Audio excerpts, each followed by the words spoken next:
So then over the weekend, Gary, Baba Booey, and Stuttering John went... Gary's got to tell you this story. It's funny as hell. Those guys went down to Atlanta for some sort of signing. Tell me the deal. You guys were in Atlanta. Yeah. The only place hotter than New York. Right. Was it excruciating heat? Unbelievable. Wow. Unbelievable. See, I like the heat. Everyone's complaining about it. I love it. But when you stepped out of your hotel...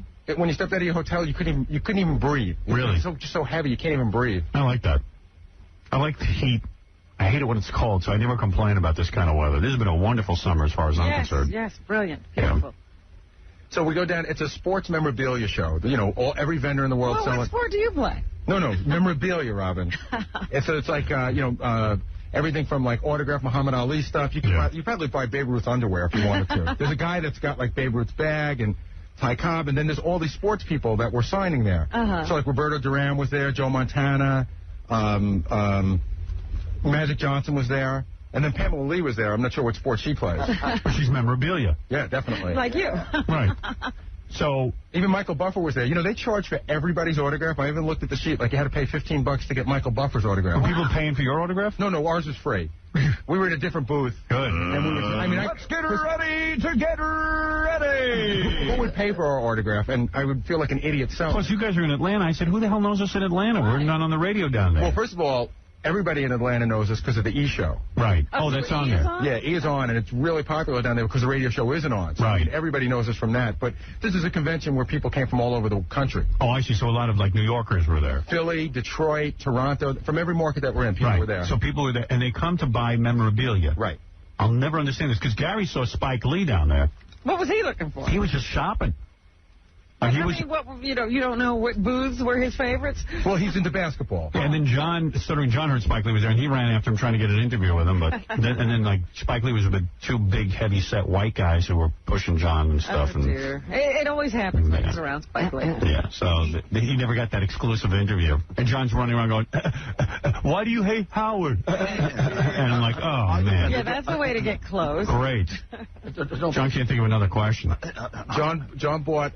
That's John on the fly. Talk to me, Sister Summer of Sam. It's great. He goes, this is a funny part. He goes, didn't you hear me defending Summer of Sam? Like Spike's listening to the show. Right.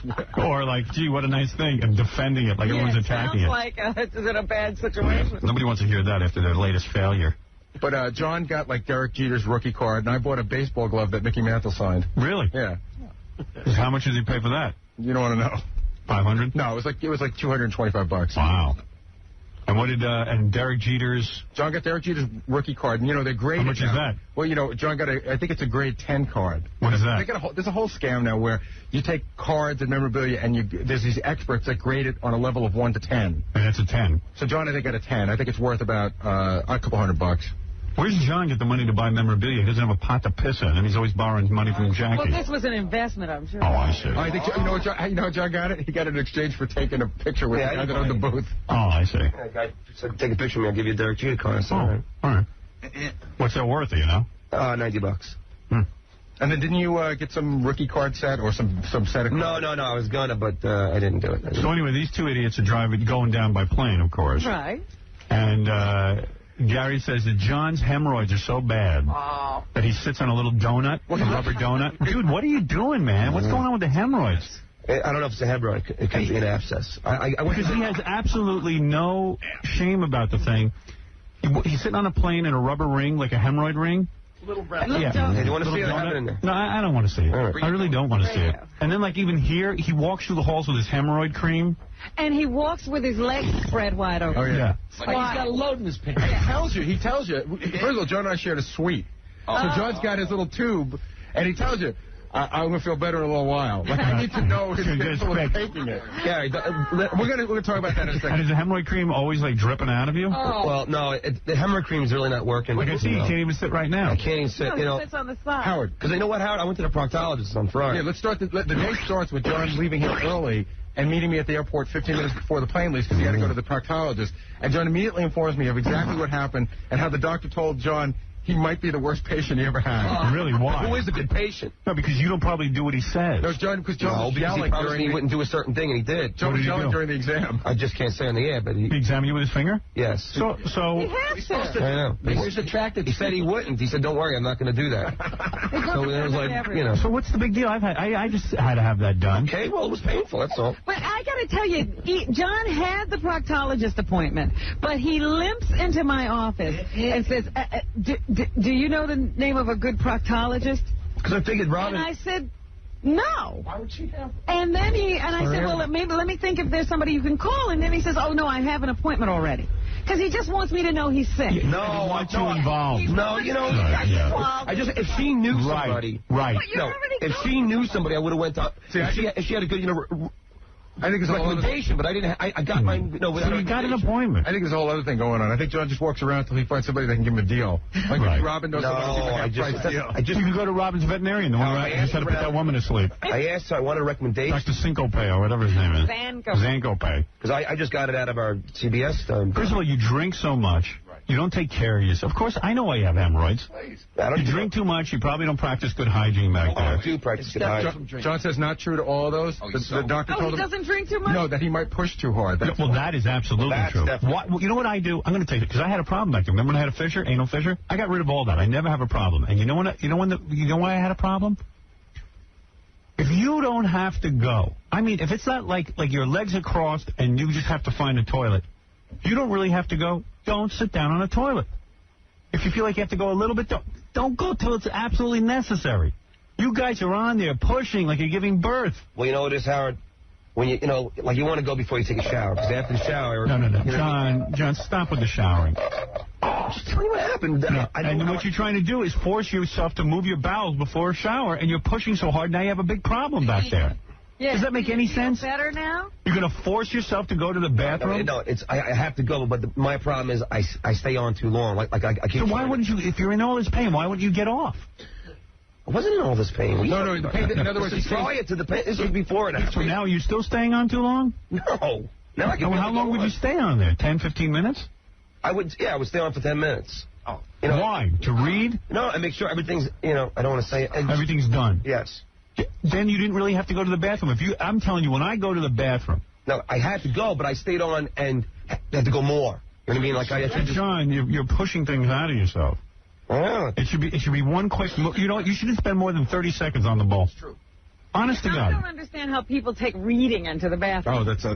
I have a huge magazine rack in every bathroom. I do too, but don't read. That's the answer. I couldn't possibly read in the time it takes me to do that. It's the only reading makes me forget why I'm there, which relaxes me. In fact, they say that if you don't concentrate on what you're doing there, then that's when you start getting into trouble. So don't make it fun. Sit down when it just literally should just be almost in and out. In and out. You know what, Howard? I'm gonna tell you the truth. Bathroom's about the only place I get away from the wife and kids. Yeah, well, then find a new... Well, John's having a real problem. Yeah, this is.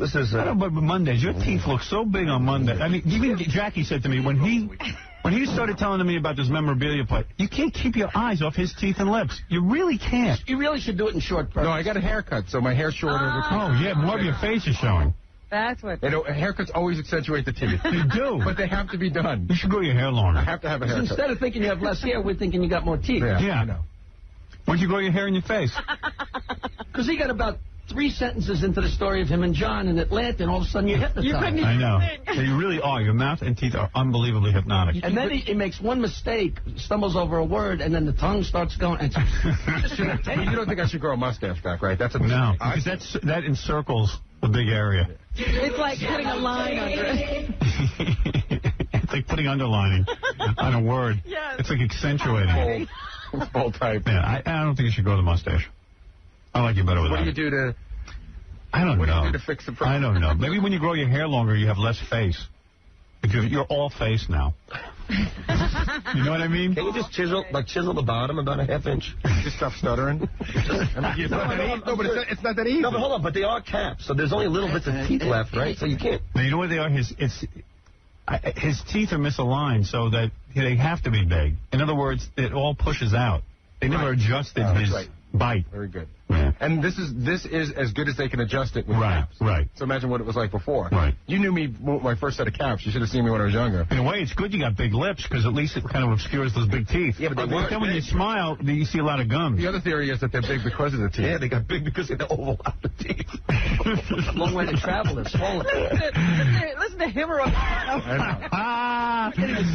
So listen to this. So John gets on the plane to go to Atlanta with Gary, and he can't sit, so he has a rubber donut ring on the plane, and like lets everyone know he's got a rubber donut. Like he brings everybody into the problem. Right. Let everyone know. So we get off the plane, Robin, and these two guys meet us right away. They're there to pick us up. Atlanta's a big airport, so we have to take like a little tram to get to the parking lot. Right. So we take it like 3 stops. We get to the parking lot. We're just about to walk out the door. Joe goes, oh, my God. Oh, my God. What's the matter? I left something really important on a plane. What is it? I'll go get it. So the guy says, no, we'll get it for you. That's our job. Joe goes, no, I'll get it. The guy goes, no, we'll go get it. What is it? Joe goes, he's trying to talk in code. It's a special pillow. So the guy goes, what's that? It's a pillow? Joe goes, it's a special pillow. Sentimental. Sentimental pillow.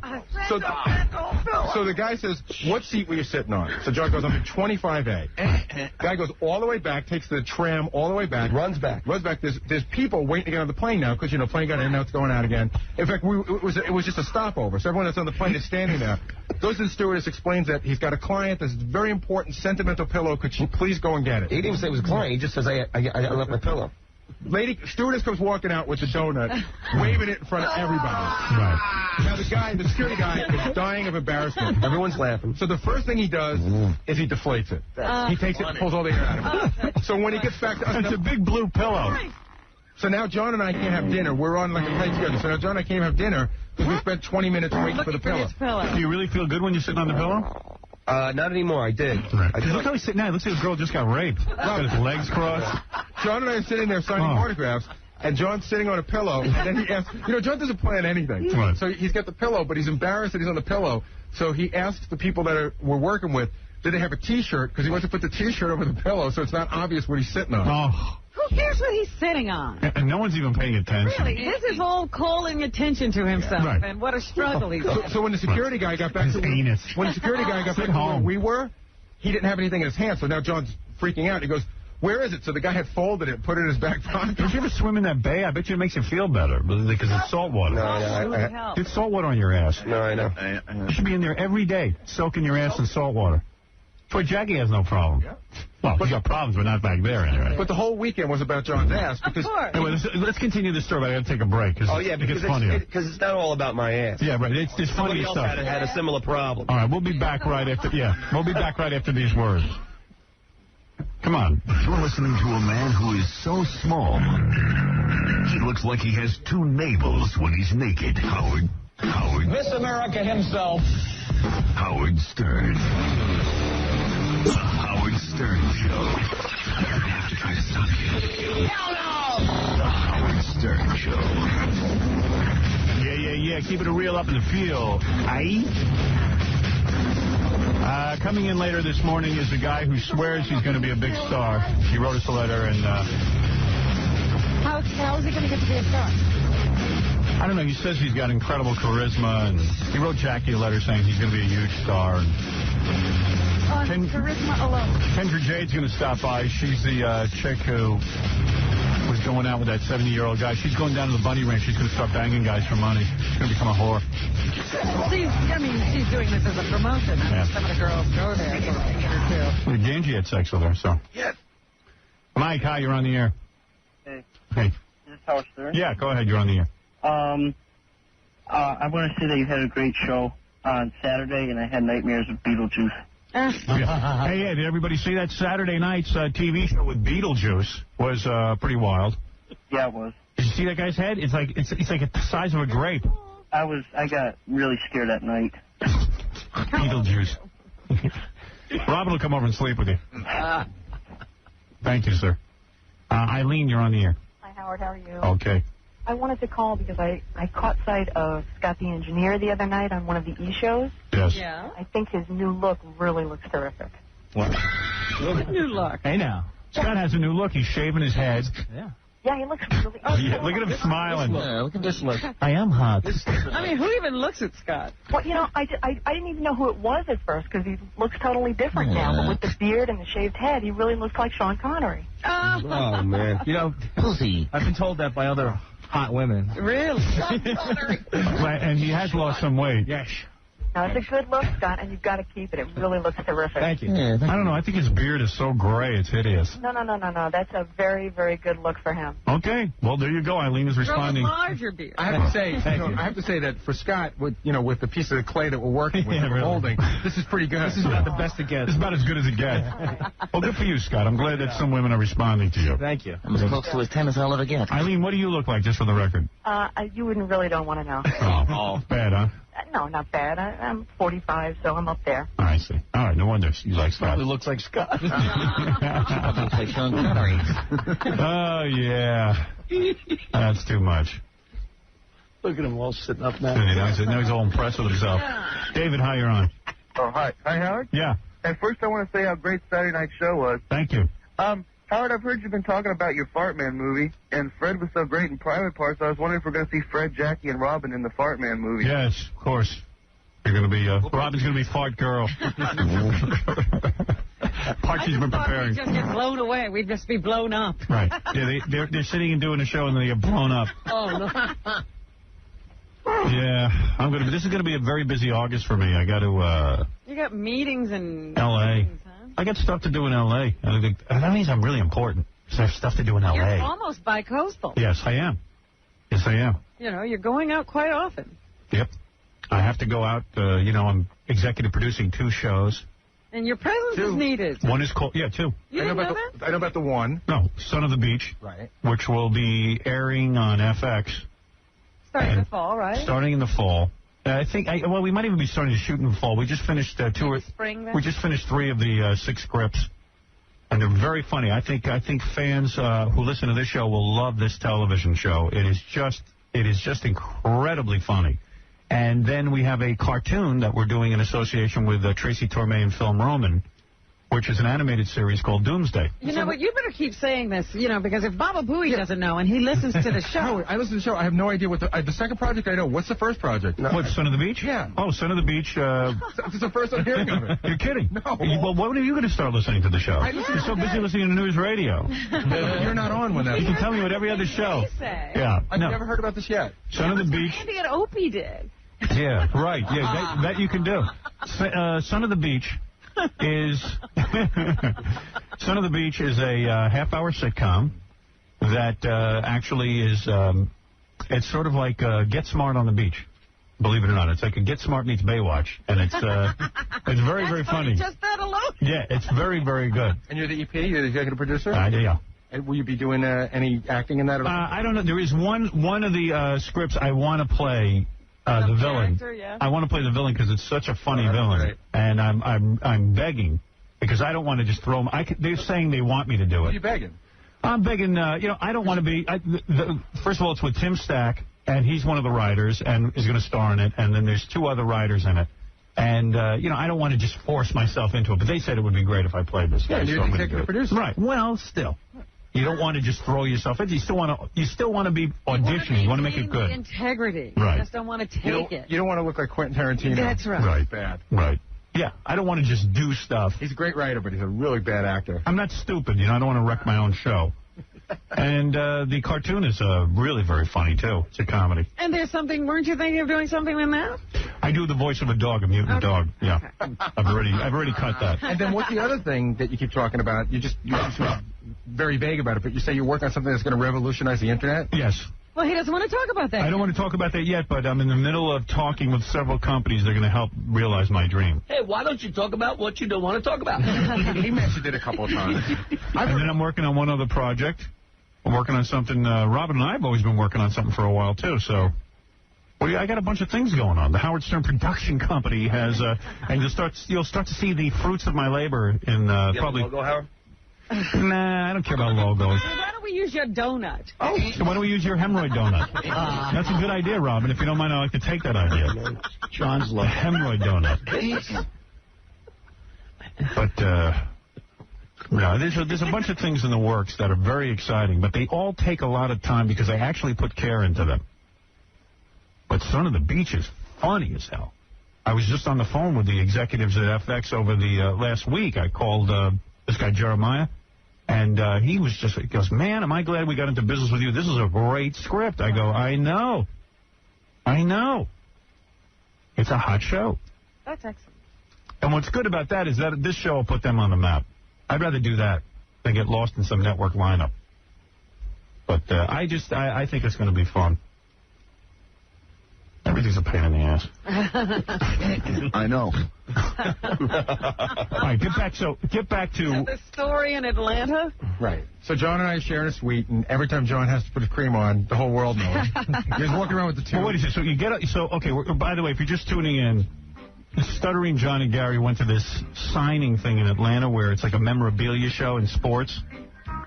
And Pam Lee is there, Magic Johnson, and a lot of different celebrities, sports people, and John, of course, has to sit on a donut. I can see he can't even sit now. Yeah, it's really painful. In fact, when we were... Wait a minute, you went to the proctologist. Isn't there any relief? Since I went to the proctologist, I couldn't go for 3 days, so that was even... What does he say is wrong with you? It's either hemorrhoids or an abscess. He doesn't know. What's an abscess? Oh, that's terrible. Yes. How can you not know? What is it? I had that. What is it? Well, I think I had that. All I know is that one time I had something so bad that I had to have it. Literally had to have it lanced. It's the equivalent of having a tooth pulled, Howard. They make you lay on your stomach. They shot the abscess with a needle of lidocaine. Lidocaine, you're right. So, John, you'll be busy with some projects this summer. And then they lanced it. Yeah. And then the doctor, my friend Frank, my good friend Frank, who's been with me my whole life, he drove me. They told me that, don't drive yourself home from this. So he drove me home. I put the passenger seat down flat. I laid on my stomach. I went to Frank's house. And all of this is from guys who don't know how to go to the bathroom. Wait, I went to Frank's house for 3 days where he and his wife, literally, I was their dog. I laid flat down, and they would just put food in front of me like on a dog dish. And all I could eat was dry toast. And I couldn't, could you move your bowels? You wouldn't even want to. Right, you would rather die. You'd rather die. I mean, I didn't have to. And then finally, when I did, which was like Monday, this happened on a Friday. By Monday, I did. It was like, just hit me over the head with a hammer. Right.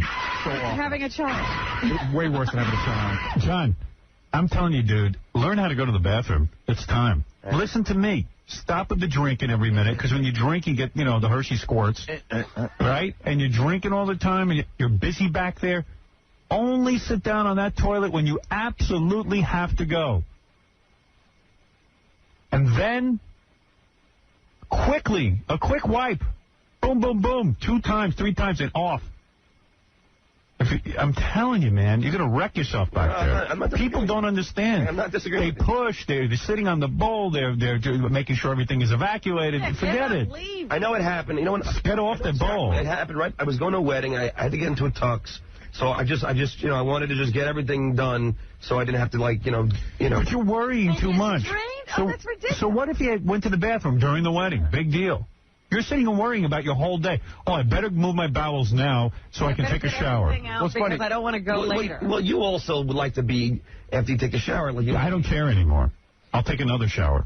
Yeah, they haven't run out of water. Yeah. See, I was asking John, is this an OCD thing that you have to go at a certain... Well, there's something... It's a little... Sorry to hurt yourself this much. There's a little bit of OCD because he's sitting worrying about his cleanliness back there. Forget about it. You're married. You can stink back there. I mean, I know what it's OCD. It's not an OCD thing. Well, it is in the sense that you're obsessing on your bowel movement. It's a different form of it. But you're thinking about it, like you're thinking about it and planning it. And saying, you're like... go enjoy a wedding. Yeah, you're like, you know what? I have a whole wedding. I don't want to have to go to the bathroom at the wedding. I'll evacuate now, and I'll sit here extra long to make sure it all... no one spends that much time thinking about their bowel movement. I don't feel like point of your day. Right. You're making have to stay here and work really hard. Yeah, it's too important. It's taking up too much of your time worrying about your bowel movement. Not that he'd be doing anything else. Right. Yeah, he's like, I don't want to have a bad time. Like, here's a guy's worried about having a bad time, and then he'll go out and drink 50 beers. Yeah, didn't you have a beer Friday night? Yeah. Even in pain. He had to drag his ass to the room, his donut, and he still found time to have a beer. So how long were you on the plane to Atlanta? It was like 2.5 hours. Right. And he was in the donut the whole time? Oh, yeah. And was he moaning? He was in pain. I mean, I've had the same problem. I know what it's like. It's as if he looks bad. Your butt is connected. Your butt is now your brain. It's connected to everything in your body, and every movement you make goes to your butt. Yeah, I know. I actually feel bad for you. I know how that feels. Yeah, I understood it, just I wasn't goofing on him too bad. Right. Well, so then he forgot his pillow. But why would you forget your pillow if it's that important to you? Because we had all these bags and stuff to bring, and I just walked out of the airplane. I just didn't think about it till we were... That pillow would be the first thing I grabbed. It's his whole life. Yeah, I mean, the pillow is like key. But Howard, you know what it is? I was sitting on it. Like, you usually don't pick up something you're sitting on. Well... That you should. When you're in that much pain, your pillow's like everything. Howard, it was so bad that when we left Atlanta, we were on standby, so we were sort of in a rush. So John's like 30 feet behind me. I'm trying to walk in off. It's like you barely walk. John could barely walk. He's walking like Fred Sanford. Right. So finally, I just said, I'll run ahead and get us on the plane. And, like 10 minutes later, John just comes up with that funny walk. Yeah. It's funny. And what's going on? You have some sort of prostate problem? Yeah, mine's in the front now. John's in the back and mine's in the front. I just, I have Gary can't eat chocolate and he can't drink beer. Are you kidding? Can't eat chocolate, can't drink beer, can't have carbonated drinks, can't drink anything with citrus in it. Because he has something wrong with his... Prostate. So now, all of his favorite things he can't do. Yeah, but I'm losing weight. I had it for like 3 weeks. It's bad. So what is that? I mean, that hurts. It feels like you have to pee all the time, but then you don't, and then every time you stand up, you feel like a well of... I said it's the only way. It feels like you have to go all the time? Yeah. And but when you go, you're never done, and you have no strength when you go. And Howard was saying that it took a long time to get rid of, so I'm on my 7th day of the medication, so then I start getting weird thoughts like it should be gone. Right. Maybe I have cancer. Right. I'm telling you, it took 12 or 13 days before mine went away. Wow. Yeah. And then on top of that, I had to take the pills for another week or two. After the symptoms subsided, you still had to take it so it wouldn't come back? That's right. Wow. Body sucks. I told you, being human sucks. Like today, my knee hurts because I went on. I have cats. They never get sick. You never know. You know what? Because all they do is they lay down when they're sick. They won't. They don't have colds. We have things that we have, and we just accept. We're stressed out. They don't have anything. Yeah, but they die in 10 years. Yeah, right. That's true. Yeah, but they live a full, healthy 10 years. They drop very quick. There's no time for them to get sick. The thing with my illness was... When they get sick, they die. The thing with my illness was I had to go to the doctor probably about 10 days ago, and also have the same exam that John had. Yeah, me too. Why is that the only way to get to the prostate? I don't know. Doctor had his finger in me 2 times. Oh, but Howard, Dr. Baker, very, very gentle, though. Did I tell you they have a nurse there? No, different Dr. Baker. Dr. Bob Baker. Not Daniel Baker, the great plastic surgeon, but Dr. Bob Baker, the noted... Okay, that was Dr. Bob. Noted guy. It's funny because when you go in for something like that... What? Noted doctor. I don't know. Robin, like when you go to the airport, you're getting on a plane, and you just... Sometimes you hope that you get recognized somebody that it'll help you along. Yeah. Going to have a doctor do that to you is the one time where you wish... Nobody knew you. And, of course, the guy's my age... Recognizes me immediately. Next thing you know, he's touching me in all sorts of places. So what happened? You guys went to this signing thing. And so, Magic Johnson, Pamela Lee, for Pamela, how'd she look? She looked even with the smaller breasts. This Catwoman outfit on. How do her breasts look now that they're smaller? Great. Really? Great. She looks great. Huh. And she was with her sister-in-law, who's gorgeous. And you don't even notice her because you're looking at... Lee's wife? No, she's married to her brother. Yeah, Pam has a brother who's got a hot wife. I don't want Pamela to know that I'm in pain, so I'm sitting on the edge of the seat the whole time. Right. Yeah, she goes, man, I must be fascinated. He's on the edge of his seat. And then, did you guys hang with her at all? Yeah. Yeah, we sat around with Chuck Zito. Chuck Zito was there? Yeah, Chuck Zito was there, too. Was he signing stuff? He was like a bodyguard, it seemed. Oh, I see. He's working with Pam? No, I don't think they were together. I think Chuck just was at the show because he knows a lot of boxing people. No, because he was there also, at the show with her. Oh. And where was Tommy Lee? Was he there? No, he was nowhere to be found. Nowhere to be found. And she just stands there, and she signs stuff. Listen to this. She gets $150. $150? Wait, $100 to sign something, and $150 to take a picture with you. Wow. So one guy walks over. He's got 2 pictures with her, right? The guy had one giant nude picture of her that was wrapped in all sorts of plastic. That he saved. So she signed that. He signed that. That was $100. Then he had 2 different photographs with her at $150 piece. So it's $400 worth of stuff. Wow. Yeah, in 1 second. Bam. She's got $400. And all you got to do is sign junk. Yeah. It's so weird because I'm standing, next to Pamela as she's signing, and she's signing naked pictures of herself, Did you say to the guy, hey, I did. I was goofing on. I said, listen, $400, that's a lot of money. I go, why do you need 2 pictures? And John goes, oh, leave the guy alone. We're jaded, which I agree because we see these people. But still, I wouldn't do that. There were 2 photographs that you couldn't tell were different. I could have taken one, gone to like Kinko's and had it copied, and you wouldn't know it was a different one. He paid $150 for each one. So what was his reason? Sign the pictures after they take them? No, they weren't signed. Yeah, what does he say about it, though? He just said, I'm never going to be Pamela Lee ever again. It's a once-in-a-lifetime thing. Right. Just do a lot of signings, and I just had to have it. Wow. Magic Johnson got 175. Oh, so he got more than Pam. Man. 100 what? 175. Really? Yeah. And then you guys went to a strip club with Magic Johnson? Actually, John stayed home. John was in so much pain he couldn't go out. You didn't go to the strip club? I couldn't do it. Dude, That's really he's in pain. I couldn't. So what did you do? You just slept? I stayed in bed and watched 8mm. Did you taking any painkiller? Yeah. All right. And that doesn't do anything? What is it? Is your ass burn? Is that it? It throbs. It's like if you hit your thumb over it. Oh. Wow. Yeah, what about when you pee? Does it hurt? No. No.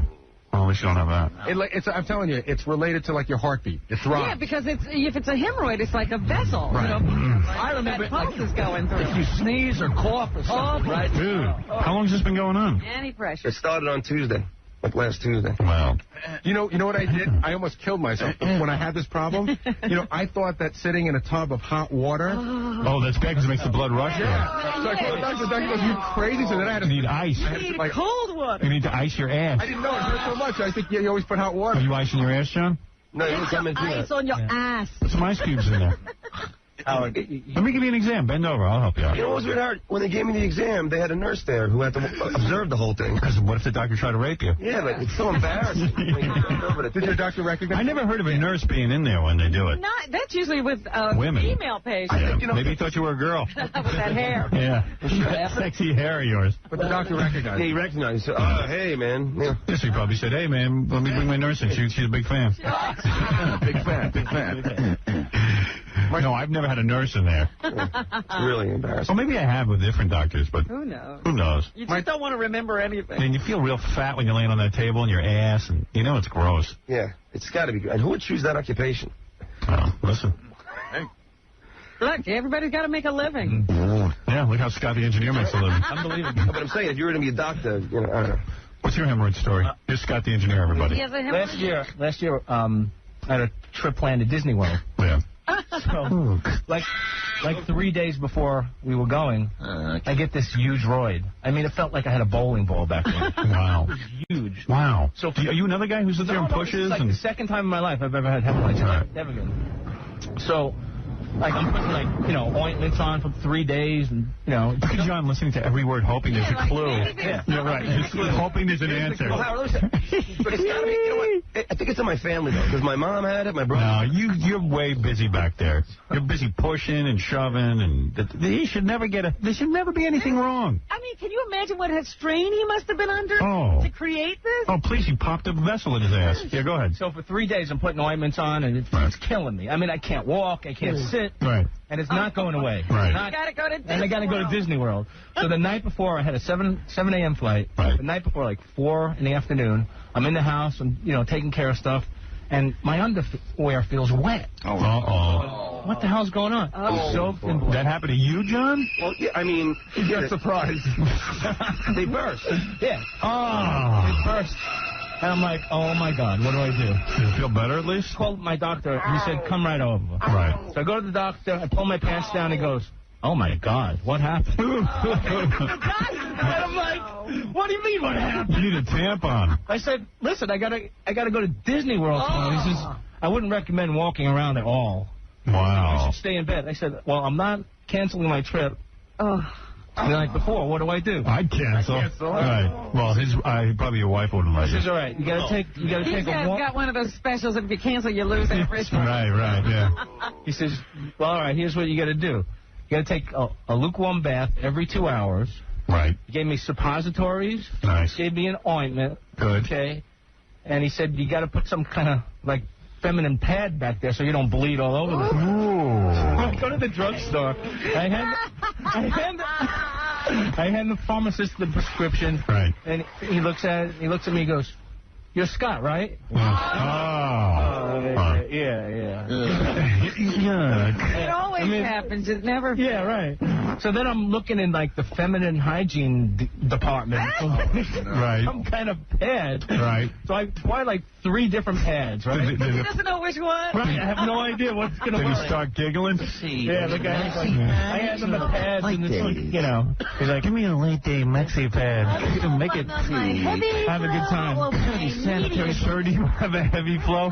Yeah, I do. That's what it was like that. I felt like that. Super or regular? I'll go with a maxi. One of my special days. I think I'll go with a scented pad. How much are the maxi pads? You have any messenger? It was so embarrassing. I need the douche. Well, you know, Where's the FBS? Howard, my buddy Frank is a big guy. Yeah. He's like one of those guys that just, whenever there's any pain, he just works through it. He'll never go to a doctor. Right. He'll go, if I just keep going along, it'll just go away. Right. So he had this problem going on, and it kept getting worse and worse. Finally, he went to the doctor, and he got woozy in the doctor's office. Yeah. So they hospitalized him. Yeah. Turns out the size of a golf ball. Doctor said he never seen one that big. Wow. That's what it felt like. They had to take it out. Wow. But this is like a 280-pound man who's dizzy. Wow. Just from a hemorrhoid. And so what happened? So then did you go to Disneyland? Yeah, I went to Disney. Right. And I'm like wriggling around for 2.5 hours on the plane, like, you know. Right. And I had to keep going to the bathroom to change the stuff. I never would have gone. Oh, my God. Space Mountain was a drag. Finally, I figured out Yeah. you take a gauze pad. Yeah. And you fold it in half, stays right in. Nice. No problem. John, there's a tip for you. Gauze pad from Scott the engineer. It's a West So what happened? Then you went to a strip club. What? Then you went to a strip club. Right, so everyone said everyone's going to a strip club. Right. So I go over, and I get to the strip club, and they bring us right up to this VIP section, and there's Chuck Zito, and there's Roberto Duran, greatest fighter of all time. Right. And there's like Magic Johnson, you know? He's like jammed in a corner, and there's like a lot of women talking to him and dancing for him. Like 10. Yeah. Geez, 10 women around Magic. Yeah. They want him. It was very strange. Wow. And he's getting lap dances and stuff? Yeah. Oh, goodness. Yeah. Oh, man, you are bad. And there was a lot of chatting, too, though. I noticed that when I walked by at one time, because he was sort of in the corner, and I was trying not to bother him too much. But at one point I walked by, there were 3 girls, and they were just all talking. Yeah. What's up with that? Boy. What's up with that? Imagine if he wasn't contagious. Well, you don't have to imagine it. He did it. Yeah.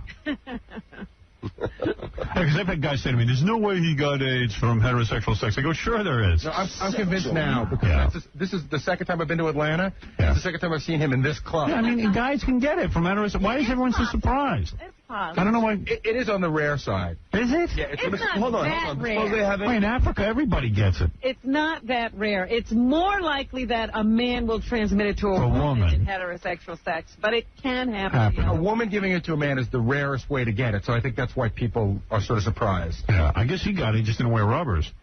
That would be... Well, yeah, he did not. Yeah. And had many. Buku. Yeah, he had buku chicks. We saw the videotape for that party. That Right. party was... Yeah. Although he looks great. I mean, how long has he had it for now? They say he has a good diet, takes his medication.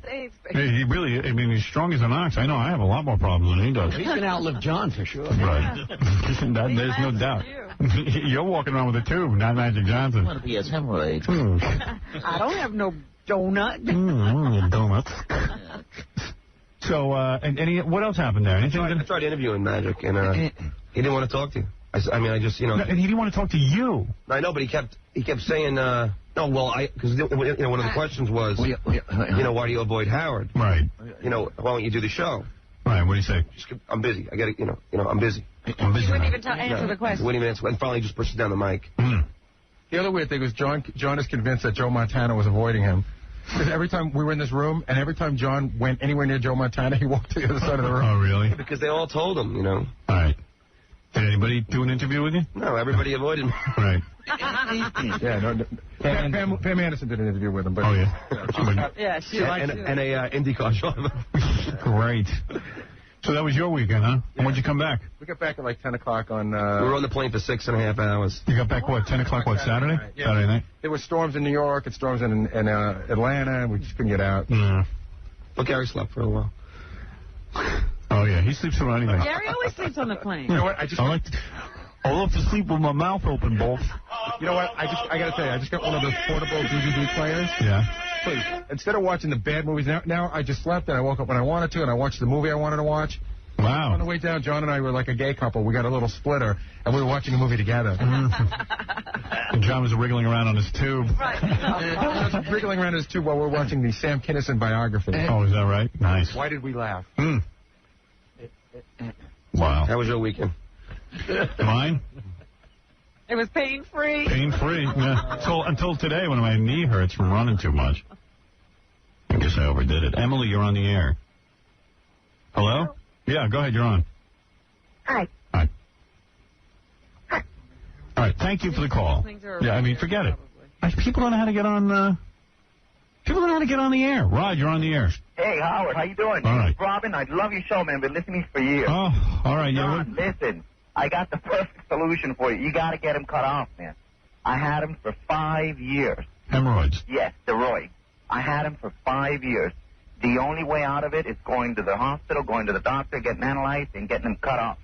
Yeah, they told me, Howard, that... However, I got a quick solution. You know, whenever you're in really bad pain, I got a way where you can make him hide and not hurt anymore. However, this is a little bit discomforting. What, you Hemorrhoids hate Vicks Vapor Rub. Okay? Hemorrhoids hate Vicks Vapor Rub? Yes. Run back inside.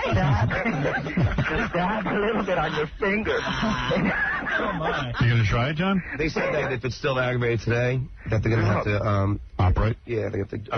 So you're going to have an operation? You're going to have to what? They're going to have to, you know, cut a little bit out of it. Oh. Apparently you have some extra anyway. Oh. Oh, man. Believe me, I'm not looking forward to it. Yeah, Derek, go ahead. Yeah, Howard, I'm an accountant. I work at home. And I had one of those. I had no idea what it was. It got bigger and bigger, and I thought, geez, maybe this is a hemorrhoid. So I went out and got one of those pillows like John, except mine was foam. You know, you didn't have to blow it up. Right. And I'm sitting there working one day, and thing is hurting, and I'm squirming, and it was really big and hard and hot. And I sneezed, and all of a sudden, just like Scott said, everything is wet back there. First. And so I'm telling you, guys don't know how to take care of the bowel thing, man. Girls too. Women only get this problem. Women get it. You don't hear about it. During childbirth. No, but they get it. I know women who've had problems back there. I'm telling you, everybody in this America is so busy pushing back there and wiping so much. But it's also... We really should go to the bidet also. In Europe, they would never hear of not washing back there. Oh, that's true, but it's also because people who sit a lot. Like I said, I'm an accountant. I work at home. Nah, it has to do with you don't know how to go to the bathroom. I'm telling you, John was busy pushing and creating It also has to do with muscle tone as well. That's why, right. You know, that's what the doctor said, yeah. An easy time. Right. You know, if you're very sedentary. Also has to do with the way we eat our diets. I mean, if you eat a very simple diet, you wouldn't have this problem. Everything comes out nice and easy. When I had it the first time, I mean, I was eating Roy Rogers and McDonald's every night of the week. Right. Tons of chocolate, drinking, never sleeping. Right. That's John right now. Hey, that's John. Howard, you're right, because ever since I changed my diet, I really haven't had any problems. Right, yeah. That's so true. You know. Yeah. All right, so I think we've had enough of this discussion. Shelve that discussion for a while and go to the... I'll give you a choice now. All right. Do you want to talk to a guy who says he'll bang his wife in the butt for film festival tickets, or do you want to talk to Gary the retard about breaking up with his girlfriend? Well, the banging in the butt for film festival tickets has been done. Now we got to up the ante. Yeah, and Beth said to me last night, how do you know they're really banging in the butt? I said, I don't. She goes, all they got to do Can we do both? We got to move. Can we check in? We got to move to double penetration. Let's check in with Gary the retard first. I'm going to make a decision here. Gary? Right here. All right, let me understand something. You told me you were living with this girl, a normal-brained girl. Right. You put her on the air with me. Right. And you swore to me up and down that you were banging her. I was trying to bang her, but every time I do, Howard, she's pushing me away. Right. That's what I thought was going on, but you had and me... you lied to us and told us you were her real boyfriend. Why did you do that? I understand now that you're saying you're frustrated because she's lying, but why did you lie? I don't know, but, you know... Did you want to seem like a big man to me? Yeah. Yeah, you wanted to seem like a big man. One of the boys. Right. See, the thing of it is, Howard, she came over today, all flashing my tits for $5. She's doing it for money. Well, what did I tell you? I said there's a scam going on here. She's after money. Yeah, and she still does it. But, Gary, we tried to tell you, a girl that's in jail is not a good bet. Right. And a girl that's of normal brain, you know, you're better off with a retarded chick. What about Wendy? She's dying for you. Yeah, but I never talked to her on the phone or nothing. You're a retard. Oh, shut up, Artie. I ain't talking to this between me and Howard, okay? But he's talking to a retard. Oh, you ain't no retard. I told you. So tell me the real truth now. What happened? The girl was in jail. Right. And She's in prison. Right. And she told you that when she got out, she was going to be your girlfriend. Yes, and she still calls me almost every day. Right. Asks me for money, and especially when I get paid at work. So, and I don't have the money to give to her. What and did I told her, go out and try to get on the SSI, get some money coming and get your own place, and just leave me alone. What did I tell you? I told you that she was going to ask for money, even though you work at, like, you know, Burger King or something. Burgerville. Yeah, you're Burgerville. sweeping up the parking lot, and she wants your money. Yeah, and I don't make that much. I know. I told you this wasn't going to work. Right. I tried to protect you in this, and you lied to me because you had me convinced she was banging you for nothing. She never even... She wants to, but every time I ask her to do it, she didn't lie to me. Right. So what are you going to do? Are you going to stay away from her now? I'm going to try to stay away from her, but she keeps calling me on the phone every week. Or hang up on her. I do. Every time she keeps calling me back. You hung up on the retarded flu. Why can't you hang up on her? I do. Every time treat her just like the flu. Say shoo, retarded flu, and then hang up on her. Right. Shoo, retarded flu. She's after your $11. You got to hold on to that. She's after your retarded money. That's what she's after. Has she even kissed you? Huh? Has she ever kissed you on the mouth? She did. Remember we was kissing over each room to sink and put her mouth underneath the faucet and wash it out. Oh, you remember the day he was on, we made her kiss him. She says after that, she ran to the sink and washed out her mouth. Yeah. I'm sorry, Gary. I'm sorry. That must have made you feel bad. I know,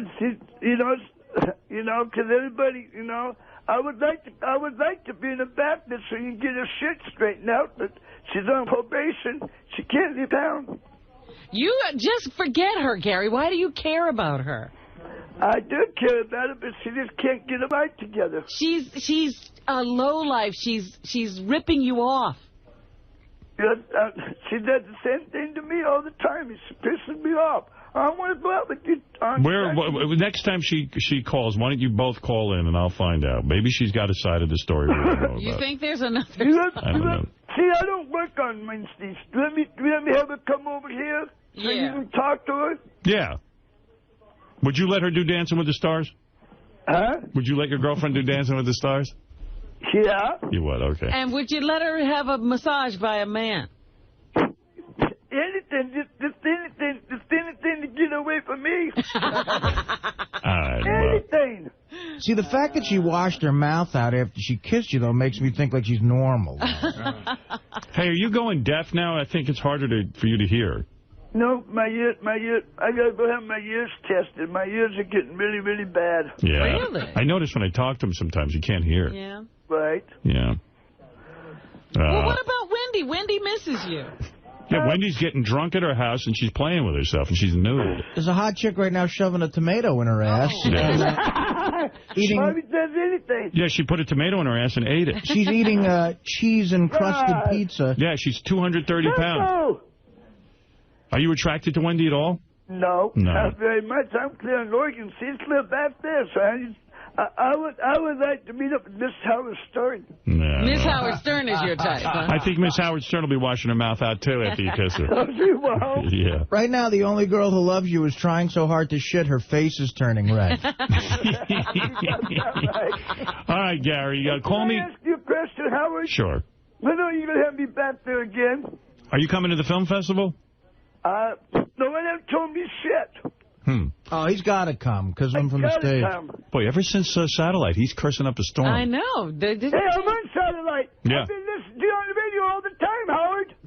Hey, Nobody Gary. had to tell him he could curse. Hey, Baba Booey, what about Gary coming to the film festival? The problem is we got to, foot the bill for bringing him in. That's a problem. And Gary can't travel alone, so it's always two people. I thought on the red carpet, Gary the retard, Marianne from Brooklyn, Wendy the retard. I thought the whole gang was going to be there. Maybe talk to the guys at In Demand and see if I mean, this is supposed to be a big deal. This is supposed to celebrate the beginning of Howard TV. I thought this was when we were going to meet Gary's girlfriend. Another question. Since you've been the TV thing up, are you going to be on this on-demand TV? Do I have to pay for that? We'll get you some subscription. Don't worry about it. Because I want to get... Because everybody keeps saying, oh, it's not here in Oregon yet. Yeah, I'll look into it for you, Gary. And you get the girlfriend on the phone, and I'll straighten things out. Okay, I'm going to tell her to get her ass over here. Yeah, now that you're being honest, I can get to the bottom of everything. Get to the bottom of this shit. Yeah, we could figure it out. Hey, do you want to say hi to Wendy? She wants to come on to you a little bit. Maybe that'll be good for your ego. Hold on. Get your ass on the freaking phone. Wendy, you there? Hello, Gary. Hey, what's up, Oh, shut up. You know I missed you, boy. Hey, Wendy, tell Gary how when you have to take a dump, your face turns all red. That'll turn him on. When I take a dump, my face turns all red, Gary. Mine don't. Wendy, tell Gary what you're doing to yourself when you're naked and all that. I'm playing with myself. Yeah, tell him what you do to him so you can entice him to be. I touch that pussy. Oh, you do? Yes. Pussy, pussy, pussy. Exactly. Yeah. Hey, Gary, you've never made love to a woman, have you? That's been a long time. Yeah. Like forever? Forever. Forever? Yeah. Wendy wants you. I want you, Gary. You want me? I'm clear in Oregon? Hey, tell me that. He's the long distance thing is not working for him. Yeah, I mean, there's an airplane, you know. She all 240 pounds of her wants you. What'd you eat for dinner last night, Wendy? Tell Gary. I ate a salad for dinner last night. Salad? I thought salad was your dessert. I changed it. Yeah. What did you have? 2 pizzas yesterday? Yes. With extra cheese? Yes. And cheese that comes out of the crust? Yes. Yeah. Oh. And how about McDonald's? Did you have any? Yes. Yeah, what did you have from McDonald's? I had a salad. No. You eat more salad? No, I changed it. I had a salad. Did you? Yes. Honey, you don't weigh 240 pounds from eating salad. Even McDonald's salad can't be. Did you have waffles? Yes. That's all you ever eat, McDonald's? I had waffles. You had waffles with a whole bottle of syrup, right? Yes. Yeah, and butter. Yes, and butter and whipped cream and cheese. Whipped cream and cheese. And cheese. Cheese waffles. Yeah. Hey, which one of you two is smarter? Who has a higher mental age? I am smarter than Gary. I know that for a fact. So you're higher functioning, huh? Yes. But Gary, you know what, Howard? Can I say something about this shit? Yeah. When I went to do bowling with her, she didn't have to talk on the freaking mic. I had to do all this shit for her. Yeah, Gary lives on his own and used to live with your mom, so I think Gary wins that one. Hey. Let me ask, okay, spell red, Gary. R-E-D. Spell green, Wendy. What? Spell green. G-R-E-E-N. All right. Okay, wait a second. Gary, how much is 9 plus 7? 8. Wendy, how much is 9 plus 7? 9 plus 7. She has to figure that out. 15. She figured it out. No, well, she didn't figure it out. Well, she wins because she was closer. Is a calculator? Well, hey, you said 8 and she said 15. She was closer than you were. Right. You know. But Gary, spell green? R-E-G-E-N-T. Okay. All right. Wendy wins. It's usually Wendy.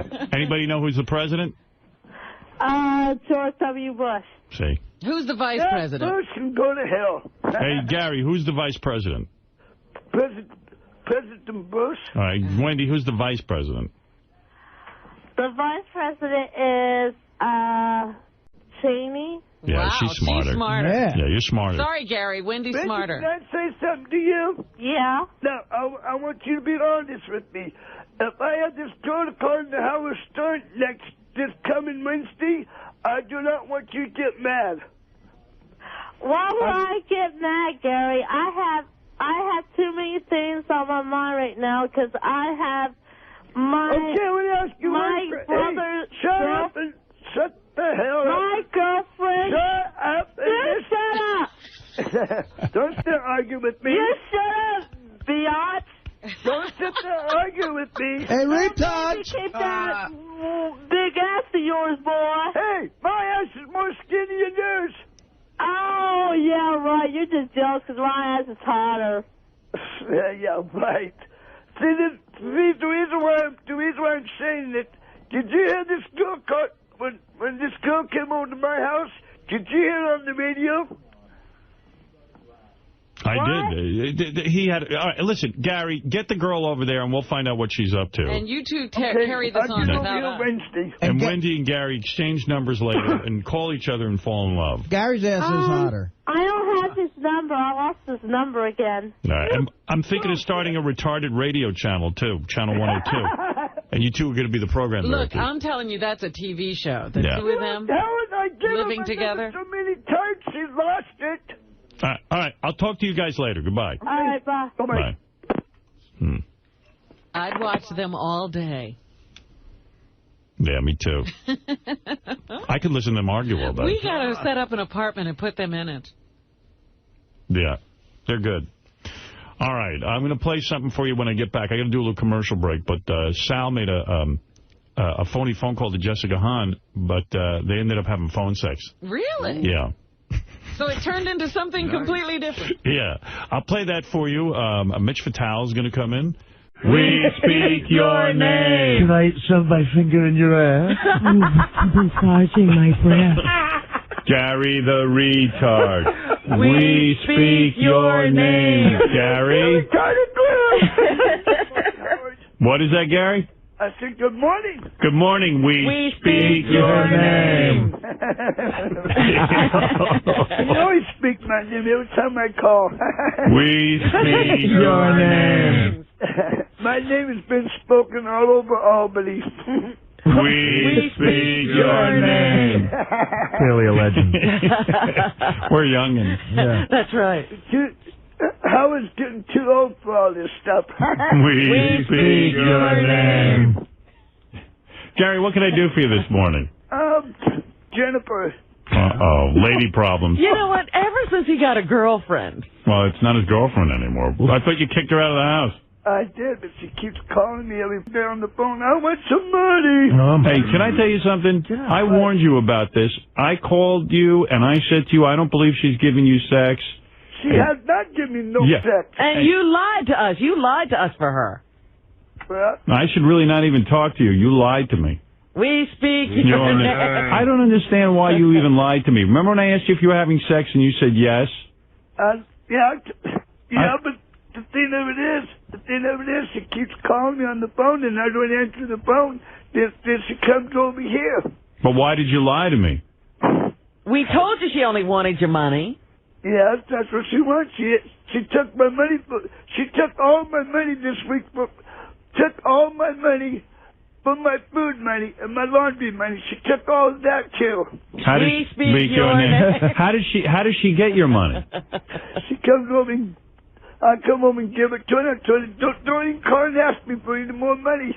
You give it to her? Why do you give her your money if she's taking all your money? Why don't you just say no? I keep telling her no, but she gets mad at me. Yeah, so tell her to leave. I told her to leave. Yeah, but why do you hand her your money? Only way to get rid of her. Yeah, but you know what? She's too to get a job. Is she hitting you? Huh? Is she beating you up? No, she can't. She don't beat me up. She doesn't until I get the out. Tell me what happened. She comes over, and what does she do? She acts nice to you, and then you give her all your money, and then she leaves? No. How does she trick you out of your money? Will you please give me your money? I'll be your girlfriend. And then you give it to her, and she runs out. Yeah. Why do you keep falling for that? Because she wants to be my boyfriend, but she wants to be my boyfriend, but you know the thing of it is, it just bugs the hell out of me. Yeah, but you know she's not going to be. No, he doesn't. You know by now that every time she says she's going to be your girlfriend, she's not. No, she's not. Right, so why do you keep giving her your money? I'm going to tell her back no. Yeah, every time she says I want money, say no. Okay, but no, get out of my life. Right. Why don't you not answer the door when she comes? You got to stop letting her in your house. I like to let in my house. She's like the retarded flu. She just keeps getting in. Yeah, the retarded flu keeps following me around again. Hey, shoo, Jennifer. Yeah, shoo. Jennifer. Shoo. Shoo. All right. I still don't understand, though. When I said to you on the phone, is she having sex with you, you lied to me and told me she was. Why did you lie? Because she was in the house with me.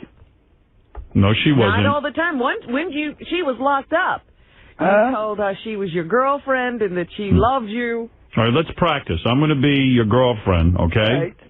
And you be you. Right. And I'm going to come in the door and I'm going to ask you for something. You ready? Ready? All right. Hi, Gary. This is Jennifer. Get the fuck out. But, Gary, listen to me. I've changed my mind. If you give me some of your money, I'm going to be so good to you. I'm going to give you a blowjob. Yeah, right. I am. I'm not kidding this time. I'm ready to be your girlfriend, okay? Just give me a little bit of money. Okay? Get out of my life. No, you don't understand. I'm different now. Right. I was scared before. I want to be with you the way a man and a wife are. Right. I want you to stick your big, thick, retarded cock in my pussy. Okay? What? Well, I want to speak your name. I speak your name. Listen to me, man. You got to stop giving that broad money. How much did you give her? $20. $20. That's all you had? That's all I had. Wow. Well, the joke's on her, then. $20. All that nonsense. She's working that hard for $20. Yeah, but, you know, he only gets like $100. He only gets $100-something bucks a month. Howard. How much? Thank God she'd have it all. Howard. Yeah. I had, Miss Howard Stern called me Monday night. She was really upset, too. She wants money, too? Is she want to be your girlfriend? She wants to be my girlfriend. All right. Listen. See, the thing of it is, she called me, was upset. What's she upset about? I don't know. That's when you guys need to call her and talk to her. Yo, you just stay away from women, all right? Women are not for you. Women are your kryptonite. Women are not good for you. That's all I'm going to say. That's good for me. All right. You just watch yourself, okay? Right. Unless we get you the woman, stay away. That's right. You be careful. Yeah. Good afternoon. Who am I speaking to? Gary. Gary, this is Jack Mayoffer. I work for Albany Bell South. I'm a phone technician. Yes? Okay, now don't be alarmed, but apparently the flu has gotten into the phone lines. Oh, but the flu. Well, we're trying to find the flu and get rid of it immediately. We need to get rid of it. Now listen to me carefully. Right. If the flu happens to call, right, disguise your voice. Disguise my voice? How do you want me to do that? You need to be high-pitch Eric, okay? High-pitch Eric? Okay. Bye-bye. Bye-bye. Hello? Yes, sir. Can I speak with Gary, please? No, this is not Gary. This is high-pitch Eric. What are you doing at Gary's house? Oh, he's come on to visit me. Let me Gary with me. No, this is high-pitch Eric. That's high-pitch Eric. High-pitch Eric. Gary, it's Jack Mayoffer. Listen to me. I'm tapping in on the phone line. Your voice is not high-pitched enough. Go higher. Hey! Can I speak with Gary again, please? Hey! Oh, that's... Hey! High-pitch Eric! That sounds just like high-pitch. What are you doing out there? High-pitch! Gary, it's the phone technician. Higher pitch voice, higher. Hey! High-pitch. How you doing? Okay! Is high-pitch around? No! High-pitch isn't around. I got you, Gary. It's you. Hello? Gary, this is the phone technician. Yeah. High-pitch Eric is Spanish. Speak Spanish in a high-pitched voice, okay? Hola, ¿qué pasa? No pasa. Higher. Hey, no pasa. You got it. No pasa.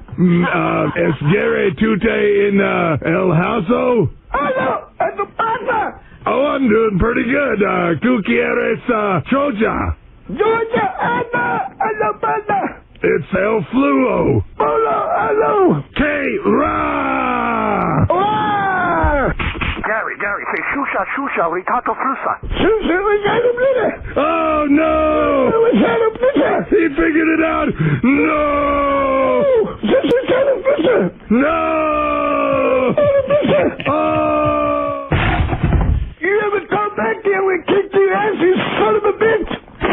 there it is.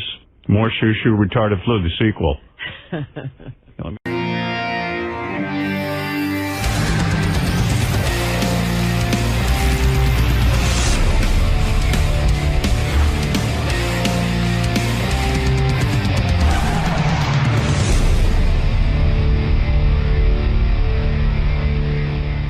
John Lieberman, what do you have for us from the Howard 100 Newsroom? Well, all eyes are on Ronnie the limo driver's Twitter account after he claims his account was compromised over the weekend. It started when a tweet saying, quote, "If I poop a boob, I'm going to feel really thirsty," came from Ronnie's official Twitter account. Ronnie claims he didn't send it. We do know. Ronnie wouldn't even be that witty.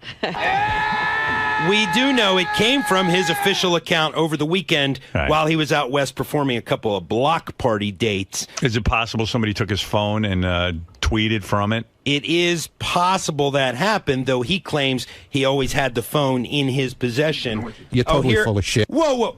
Well, what what is it? Because you're already yelling. You're not even through the door and you're yelling. Yeah, let's hear what you don't have know to what say. you're talking about. What, you have no voice, Ronnie? Yeah, it's from all that traveling, man. This fucking guy, I mean, he's got a full appearance schedule, and I said to him... Is he busy every weekend? Well, he's not only busy every weekend, but he's got to stay up till like 2 in the morning for these gigs that he's doing, and now he's got no fucking voice. I'm all right. No, you're not. You're sick. I'm not sick. Of course you are. I just don't have a voice. No, and you're sick. No, I'm not sick. All right, what do you want to say about this? I know what happened. Yeah, now you sound annoying on the air. Why? It's a different voice. Because your voice is annoying when you're sick. I'm not sick. All right, what do you want to say to John? Go ahead. I know what happened. What happened on your Twitter account? Somebody tweeted through my account. I know who did it. I know how it happened. Who did it? I can't say. Oh, why? Why can't you say? I can't say. Elephant Ship Part 2 here. You Too can't bad. say. Sorry. Wait, Ronnie, how did you find out who did it? Because I know who did it. Oh, it's somebody you know. Yeah, I know who did it. They didn't hack your account. They have your password. At first, I thought they hacked my account because I didn't know at the time. I found out yesterday. So it's someone who has your account information. Exactly. So it's either your girlfriend, Stephanie. Who else would have your account information? Somebody had my information. Was it Stephanie? And somebody put out, it wasn't even, they misspelled it. It was supposed to be, instead of pooped, it was supposed to be popped. If I pop a boob, what was this? It's something to do with implants or something like that. The quote that came out was, if I poop a boob, I'm going to feel really it was thirsty. Supposed to be pop the boob. But you regularly make spelling and grammatical mistakes on your Twitter. Oh, tell me about it. It's the funniest thing ever. Understood, dude. But so one would expect that this could come from you. Why won't you say who it was? I told you yesterday. I told Shuley on Saturday when it happened, who right away, Shuley ran to my room. This happened when we were in Portland. Right. I was asleep when this came out, and I had no clue it was on Twitter. Why? JD texts me like at 6 o'clock at night, which is 9 o'clock here. Explain your thought process. Why won't you tell us who did it? Like, well, who cares? Right, exactly. Who cares? But why won't you say who was tweeting? I can't say. Why? I can't. Somebody has your login and tell password? me why you can't say I just can't say it. Why? I can't. But why can't you say it? Because I don't want to. Why don't you want to? Because I don't want to. So fucking retarded. I don't want to. Is it because... was it another girl who you're cheating on your girlfriend with? Stop it. So then what are you fucking afraid of? I'm just... Well, how would you be compromised by telling? I just don't want to... I don't want to tell. Was it your son? No. He doesn't have your Twitter account. I don't know. I don't know who it was. Somebody has your password? Maybe. Well, of course they do. Well, I know. I mean, I could speculate who has your password. You can't speculate Go anything. ahead, speculate. Well, Zena's buddy girl runs a lot of the hot chick of the week. Oh, so it was Zena's buddy girl. No, it wasn't. Sure it was. No, it wasn't. Because she tweets for you sometimes, doesn't she? No, never. She did one morning when we were here. She did? Yeah. I don't remember that. Was it your daughter-in-law? No. I just Was don't... it Anthony Weiner? I mean, who was it?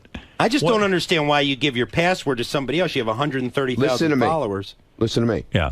I told you I don't want to tell you. Why? Okay? Why? I'm just asking you why you give... You fucking annoy me. Why won't you tell him? What I'm is not the big telling fucking him. deal? I don't want to tell him. Why do you give your password You're being to a other douche. people? I don't want to tell him. Why? Because But why don't you want to tell him? Because I just don't feel like I'm not telling. asking you who did it. I'm saying why don't you? It's my... Like, why is it so sensitive? No, it's my happiness not to tell him. This is like grumpy you're old just men. not telling There you go. John? Exactly. You can tell Howard. I'm not telling Listen, him John on the air. leaving, I'll I know. won't tell him on the air. I'll tell him off the air, but I won't tell him. Because right away he runs to me with this story yesterday. It's like some big deal. Him and Shuley. It isn't a big deal. It's I interesting. know it's not a big Who deal. tweeted for you? It's not that it's a big deal. We just want to know who tweeted for When you. dozens of listeners come to us and say, what the hell's going on with Ronnie's Twitter, it's a big deal. Yeah, I mean, why That's do you what we're want here for. No listeners Don't you want to came clear to it you. up? Listen. How do you think John found out about it? He's following your Twitter? How it started? Yeah. Shuley started putting it out there Saturday night. Okay, so finish the story. You're telling a story. There's nothing to tell. Who did it? I don't know. Why are you being so goddamn weird? I don't know. All right, goodbye. All right, thank you. Goodbye. Wow. Oh, fucking weirdo. Get out of here. And don't use this show anymore. And don't use my audience anymore. Get out of here. Don't use this audience for your fucking purposes. Get out of You here. don't know who fucking hacked your account. What are you, a man or a mouse? Fuck you. Right. I can't believe this. I'd rather talk to Benji. How annoying. What was that all about? Because you know what? He has no reason for not telling No, I anyone. just don't want to. Yeah. Let's stop being interested in his life. We'll watch all his opportunities dry up. And Benji. What do you say? Don't come in here with all clammed up over something stupid like that. I don't get it. Just wasted 5 minutes of your time. Yeah, It exactly. appears. Yeah. I'm stupid. I know. Martin, you're on the air in Tacoma. Good morning, King. Good morning. I was just going to give you a little wrap-up of the Seattle show. Ronnie was on fire there, too. That's why he lost his voice. He yells on stage. He yells the entire time on stage. And then he shows up here, and he's got that annoying voice. How the hell anyone could make that sound and have a voice is beyond me. Yeah! I wouldn't even know how to do that. Yeah, he invaded both Shuley and Yucko's set. He commandeered the mic, refused to give it back. But overall, he was tame compared to Scott. This guy heckled the first guy that came out on stage. From the stage, he's heckling one of the comedians. Yeah, well, Scott the engineer, Ronnie, Shuley. They want you to know they're there. It's their block party. That's their block party. They're doing their thing. Yeah, but it was a hell of a great time, and Good. I really appreciate it. That's what Ronnie told me. He tells me these block parties are very successful. Everybody has a good time. Scott, what's the guy matter? is totally lying. Ronnie didn't interrupt any comedian set, and I wasn't heckling anybody. Right. That's total bullshit. That would almost be too creative for you to heckle Yeah, really. somebody. You know me. Right. I play sound effects. Scott says you're full of shit. Jason, no, you kept telling Jason, absolutely, Jason was the first guy out. He said, time's up, oh my God, you suck, and then he I started never, making ever said that. pulling him off stage. Never, ever. Well, he says you did it, and it seems to make him happy. Shuley Shuley, will tell you. did Scott heckle any of the comedians? Did anything like that happen? I don't think Scott was heckling the comedians. These guys, they're not professional hosts, let's say. So the intros wouldn't be the intros wouldn't be like they are at a comedy club. What are you let's talking say. about? Meanwhile, can I just say something? Yeah. This guy takes Twitter so fucking seriously. No, Howard. It Howard, totally ruined his whole this night. This guy, you talk about Twitter, that's all he does. No, Ronnie thinks. We're in the air, dude. We're riding from Seattle to Portland. He's in the back of the fucking car on the Twitter. Sure. Hey, you should have heard what was on there. You should have heard what this guy said about last night. Pictures too. Then we get to the airport. The same thing. Oh, you should have heard what this guy said. He was ragging Yeah, but on Ronnie, me. Shuley makes a point. You're way wrapped up into your Twitter account. I mean, Not like him. Yeah, but you're way wrapped up in it, Right. and you're acting like what happened to you was no big deal. First of all, I could just picture you freaking out that somebody hacked into your account. No, I wasn't. Was he, Shuley? Dude, Howard, I played an interview. I put together a story yesterday. No, I was telling him to leave me alone. He what? He was so mad. He's like, "Stop! Don't talk to me. I don't want to talk about this." I go, "Ronnie, if somebody hacked into your account, what did they accomplish by putting this tweet out? Right. It makes no sense. They hacked into your account, and this is what they do with it? Right. I don't want to talk. I know you're up to something. I know you're doing... Oh, he blamed you. Well, all I'm doing on Twitter, by the way, because I'm sitting behind these two in a van heading to the gigs and stuff, so I just take different pictures of them from behind, Well, like how their heads, stupid is that? their hair, and I just post them on Twitter. And then people love them. No, no. People love them. I'm going to follow Shuli. How do I follow you? Shalom Shuli on Twitter. Stupid ass Shuli on Shalom. Wait, Ronnie fell asleep 3 times on the ride from Seattle to Portland. Right. I downloaded an air horn app on my phone. Yeah. I woke him up 3 times, and then the 4th time, we slammed on the brakes and started screaming like we were about to crash, and he woke up. He woke up, called us cocksuckers, and went right back to Well, sleep. he's right. The guy's trying to catch a couple of seats.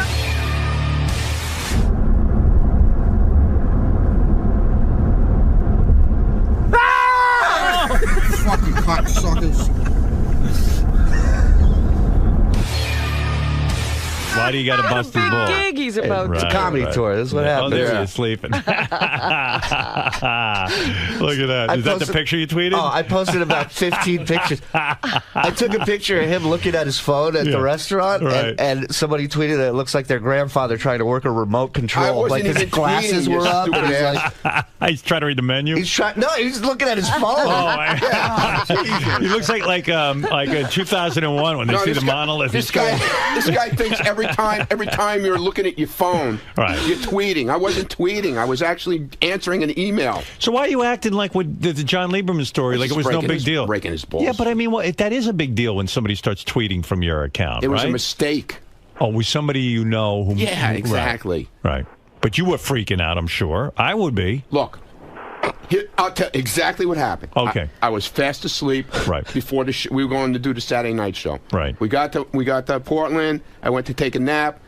I get a text from JD saying, "What's this tweet all about?" I go, "What are you talking about? I have no idea what you're talking about." Right. So then I go and I look on Twitter. I don't see anything. Right. Then I go downstairs to the lobby. We're going to leave. Yeah. It's so fucking stupid. It really is stupid. I go downstairs, and this one right away with the microphone. He's got the big tape recorder, the microphone. Doing his gig. He's going, "So what happened?" I go, "What are you talking about?" He goes, "This tweet that went out." I go, "I have no idea. It's not me. I was asleep."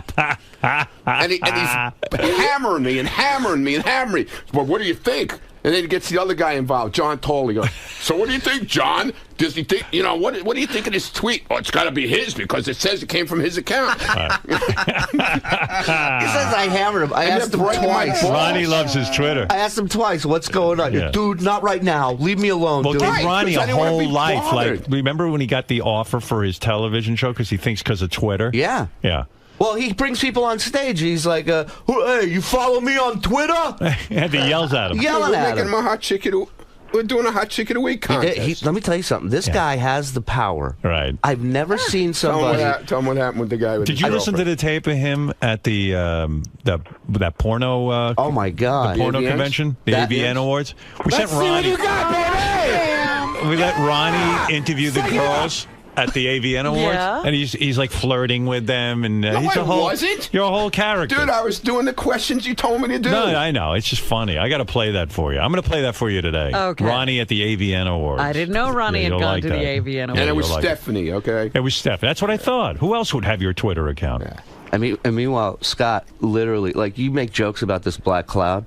It is so real. What do you mean? It is unbelievable. Oh, you gotta tell him what happened. So I leave here, work Friday after Jay Thomas show in the morning, and Scott and I are driving to Ronnie's. We get to Scott's car. It's a light drizzle outside. The second keys are put in his hand for his car, a downpour, a monsoon of rain.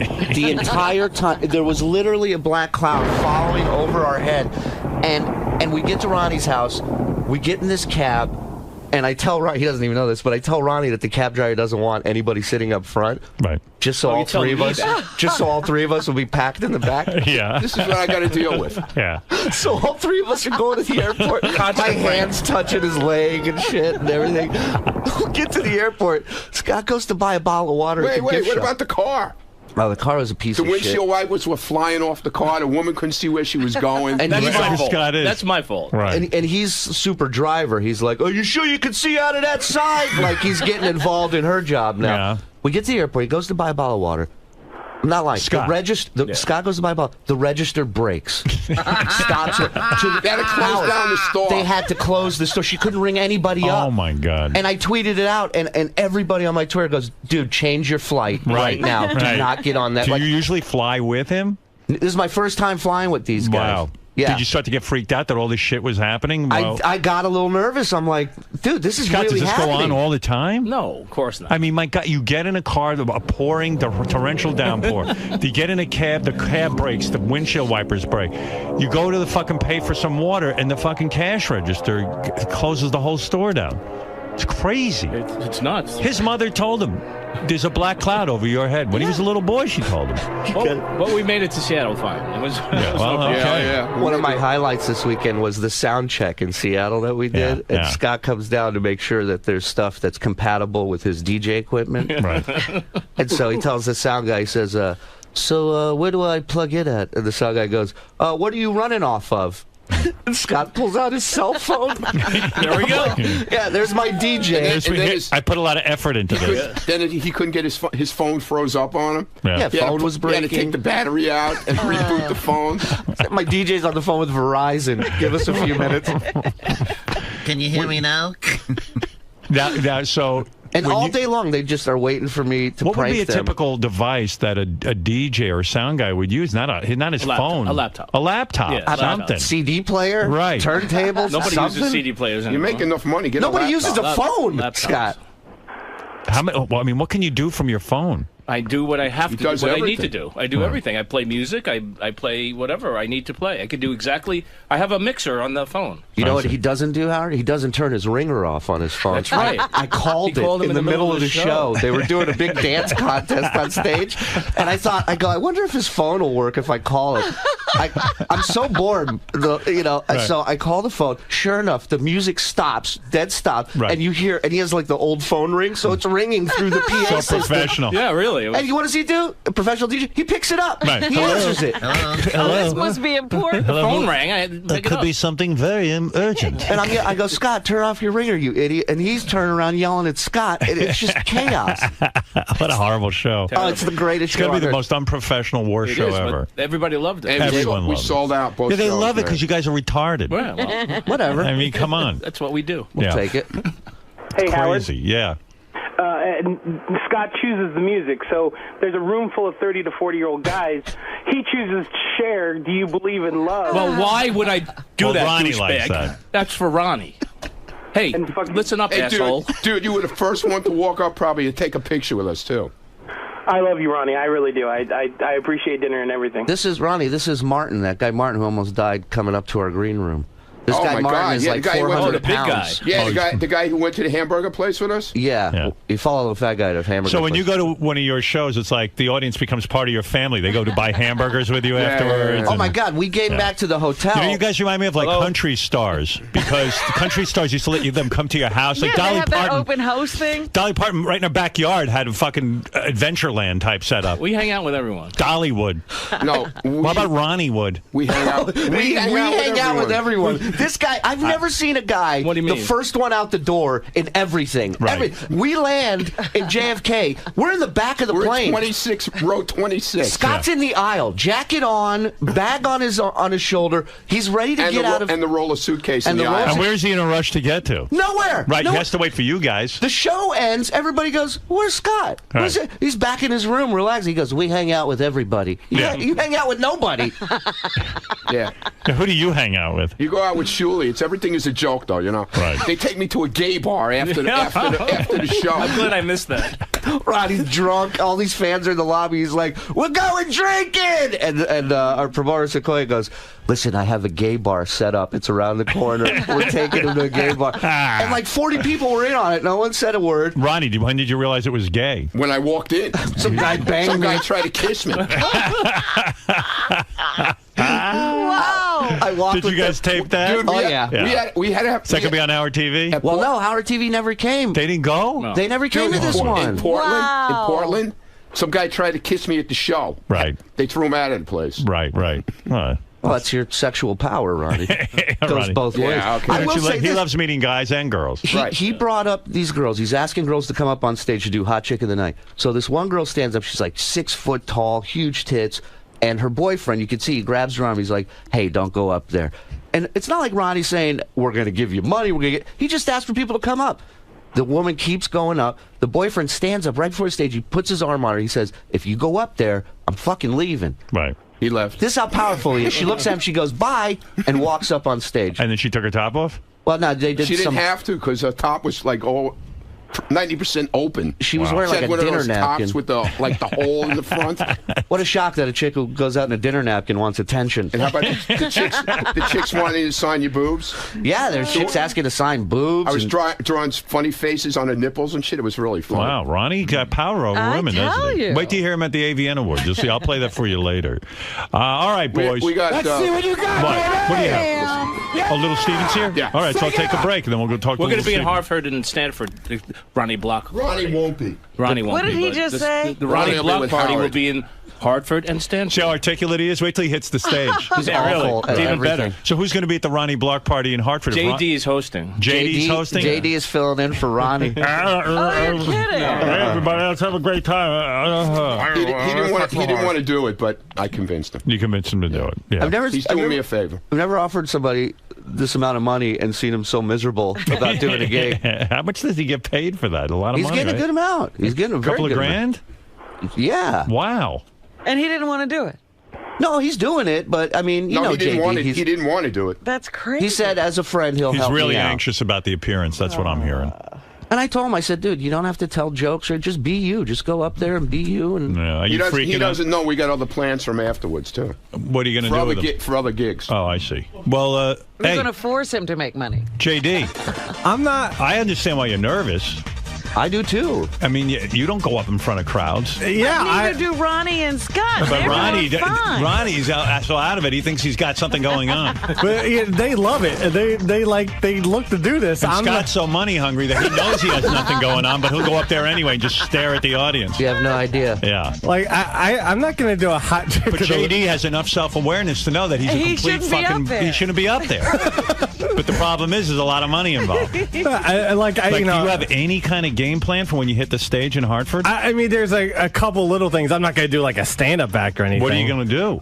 There's a story that I've never told about that I'll probably tell. Home run already. Well, it involves forget it. And it involves exactly. It involves what?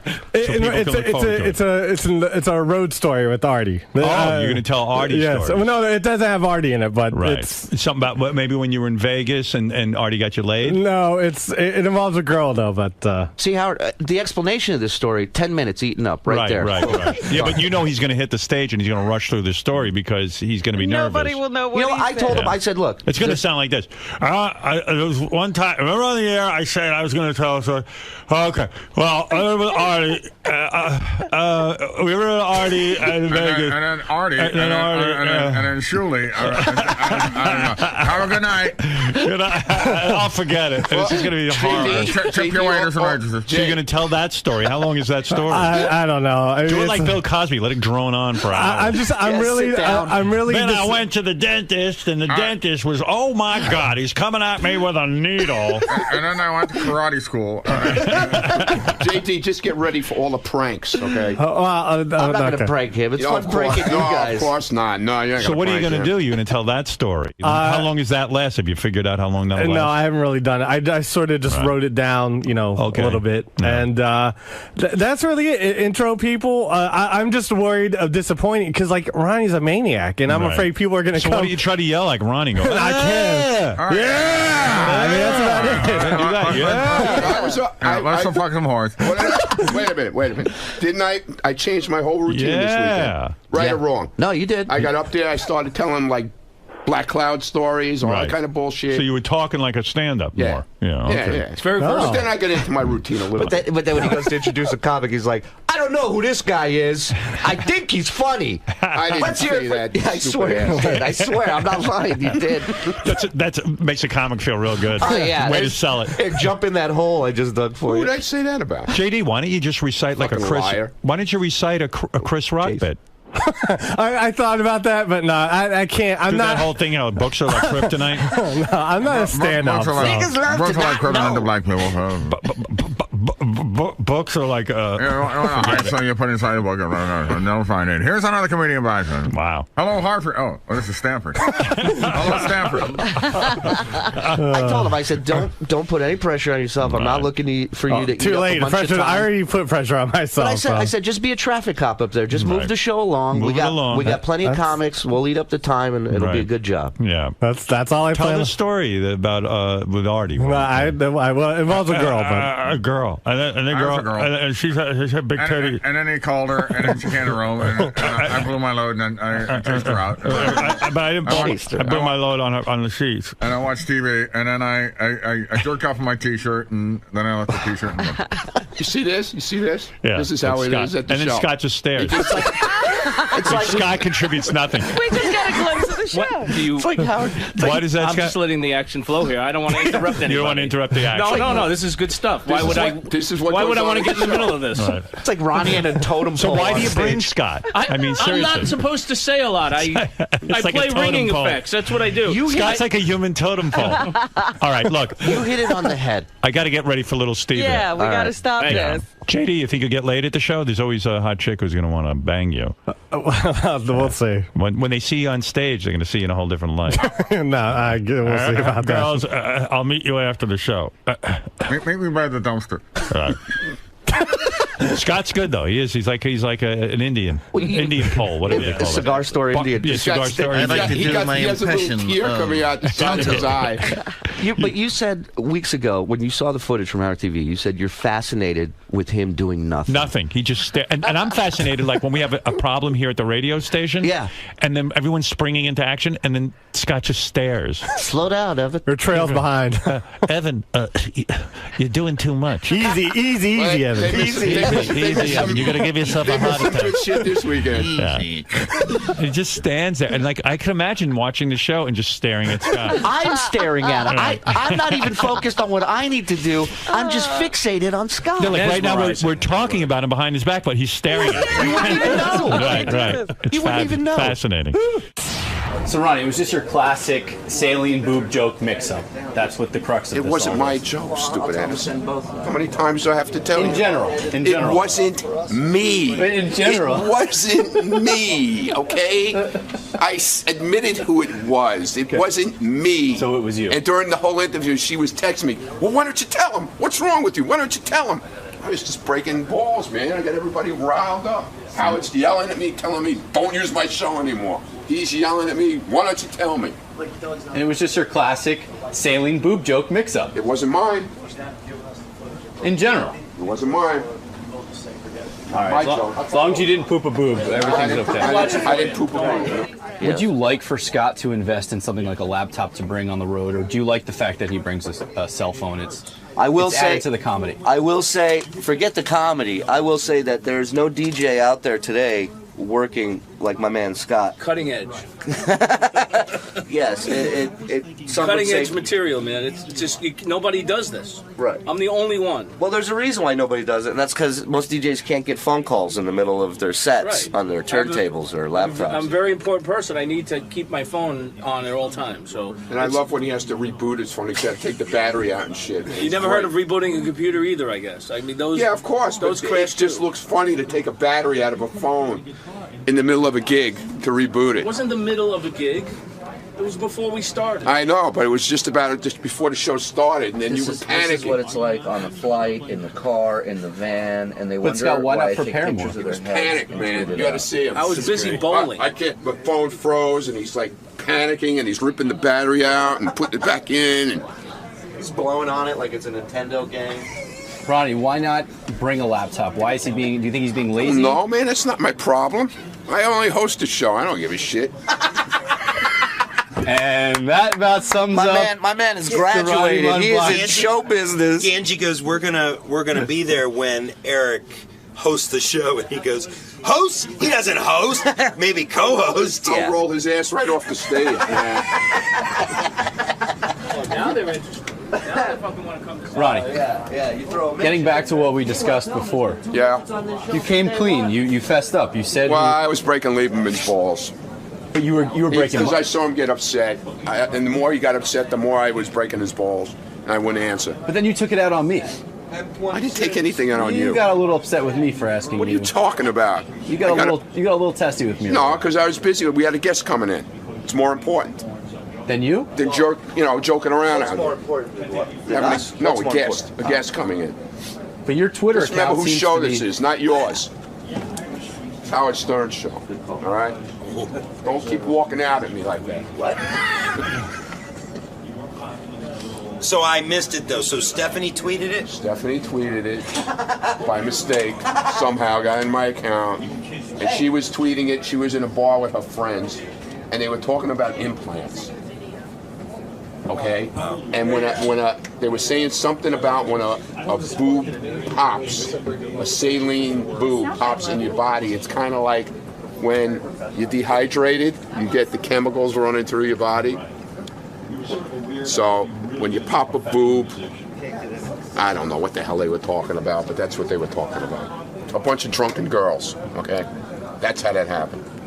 I'll take my apology. The typo made me think it was you because you're known for your I guess typos. my girlfriend's as stupid as me. No, she's articulate from what I can tell. So Why is that So it articulate? surprises me that she would have a typo like that. Well, she had a few drinks, you know? That explains. You know what I'm saying? Yeah. Few drinks. I'll take my apology now from you. What? Yeah. I want my apology. I was all over him that he hacked my account. Yeah. I had to swear on my daughter. And I still didn't believe him. And he still didn't believe me.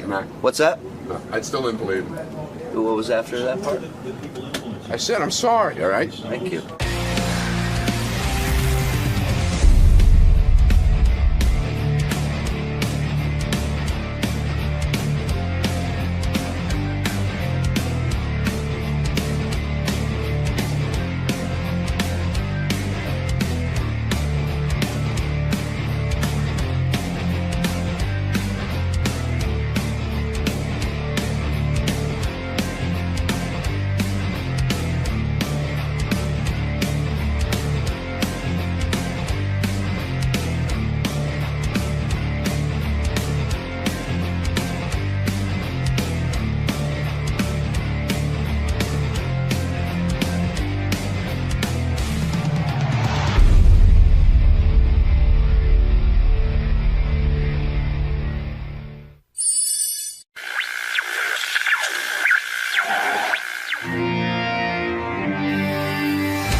Back again, sir. Yes, I am.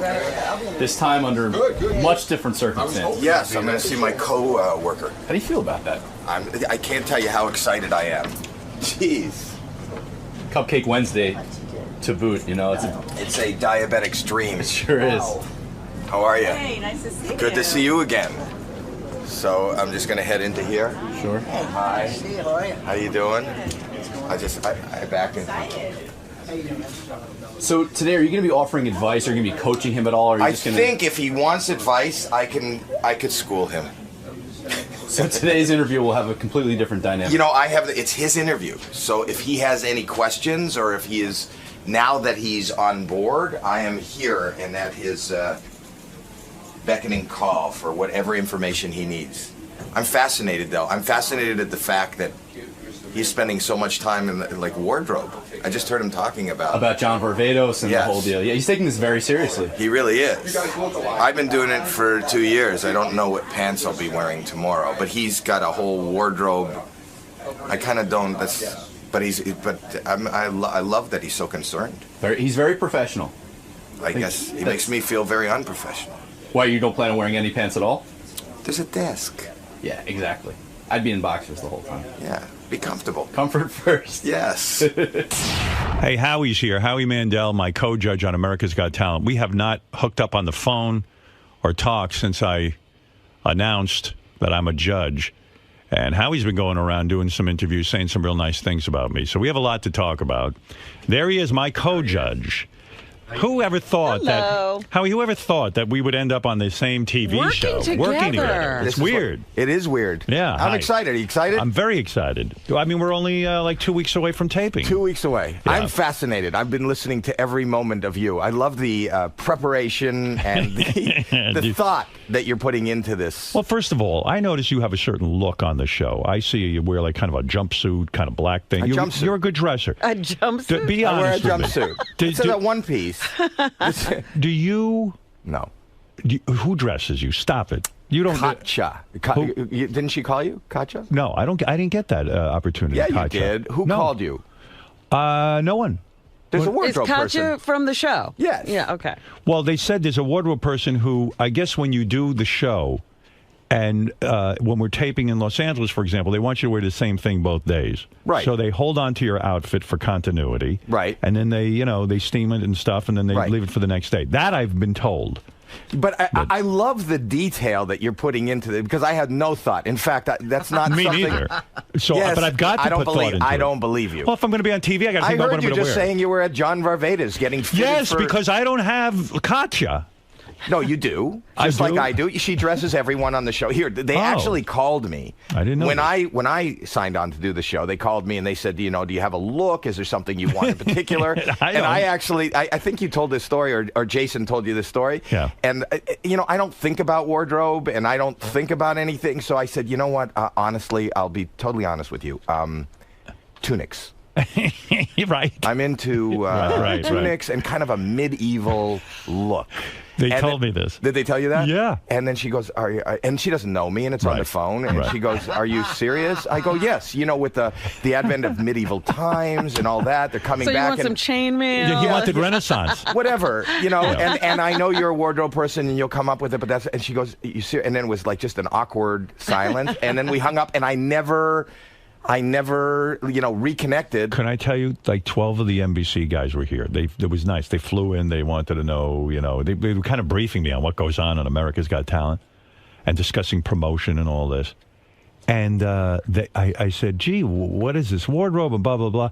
And they said, yeah, Howie told them the first year that he wanted Renaissance. Yeah, I did. And this poor woman went out. Yeah. And literally bought up Renaissance outfits like yes, chainmail. Oh my! All this stuff. That's my thing, Yeah, you love yanking people's chains because the Hoff wore a vest and mine was like a tunic. Well, I was saying we should come up with an America's Got Talent uniform. But here's the thing: would take out I don't think about anything. I just. But you do. No, because you don't show up like this. Yeah, I do. No, he does. Wait. Let's back up. Yeah. Like this? What does that mean? This is sort of what you wear on the show. It's a little more dressy, but a little dressier. A lot of times I'll wear my own clothes. She's wonderful. She looks at what I wear, and then at the end of the season, I get the boxes of everything they gave me. And right now, I dress out of a box. Right, you take whatever clothing they gave you and you wear it. But I'm the same way. But no one offered me Katja. I promise you're offered. So Katja. Ralph, who I use for every day here, he's going to the fact that you use somebody to dress you for radio. Well, of course, no. We have a TV show every day. It's not funny. I know. Now listen, but you're known to let's clear up a bunch of things. Okay. Because we're working together. Okay. Now it's no longer it's a work relationship. I know what you're going to say. No. You don't want me to bother you. Yeah. Now look, I know with Piers. And it's funny to me that you put a soda machine in front of his door and he couldn't get out of his door and all that. But honestly, if you fuck with me, I'm going to kill you. I don't mean like beat you up. I mean, I'll kill you. Here's my weakness. Can I tell you what my weakness is? Right. If I hear that you have a weakness, or that something really irks you, that's it's like water flowing downhill. But it's kind of a draw because I'm the same way because I will take my hands, put them in shit, and cover your whole body with it because you're a germphobe. I will ruin you. I will go to war with you. Like I said, I hear you're concerned about lighting. Were you concerned about the lighting and how they were going to light you? I said, listen to me. I pulled the executives in, right? I said, look, you see this face? I said, who's your audience? They said, women 35 to 49. I said, well, good choice. I'm choosing me. I'm a real turn-on to women. I said, you better take a fucking camera, put it on the moon, and shoot me from there because you can't get the camera far enough away from this face. Number one. But I'm bringing lights to work. Good. Bring lights. No, aim at you. Well, go ahead. Aim the fucking lights. And I'm bringing germs. that I'm going to rub all over you. You'll be showering for months. Here's the beauty. Can I just tell you Go ahead. something? I'm very I want to excited tell to work with you. And I'm excited to work with you. Here is the beauty of this show for me. And Go ahead. I think that you should have the same attitude that I have. Go ahead. This is the one job that exists that is not a job. Right. I don't view this as a job. You know, people don't know, and I know, that what you do here and you sit and talk, this takes a huge team and hours of preparation, and you work at it, and you know how this conversation is going to flow, and you know where you want to take it and what you want to do. And it requires effort. The beauty of America's Got Talent and any of these other things, it's not, I can't believe, and I said it, when I got the job, I used to sit at home in my underpants on the couch doing exactly what they're paying me to do. Right. You would judge. I don't think about it. Right. I don't think about what they're going to dress me in. I don't think about what I'm going to see. And I am so thrilled to just sit there. Well, they told me, because I said to them, what are the real hours? Because I've been frantic about it. Because Why? because I get up early. Yeah. And I get tired because I'm used to getting up at 4 in the morning. Like the day we tape, we don't start till 11. Right. So, you know, they said some days it's like 11, 12 hours. Yeah. So I said, what's the delay? They said, well, some of it is we have to do setups. But they also said Howie loves being there.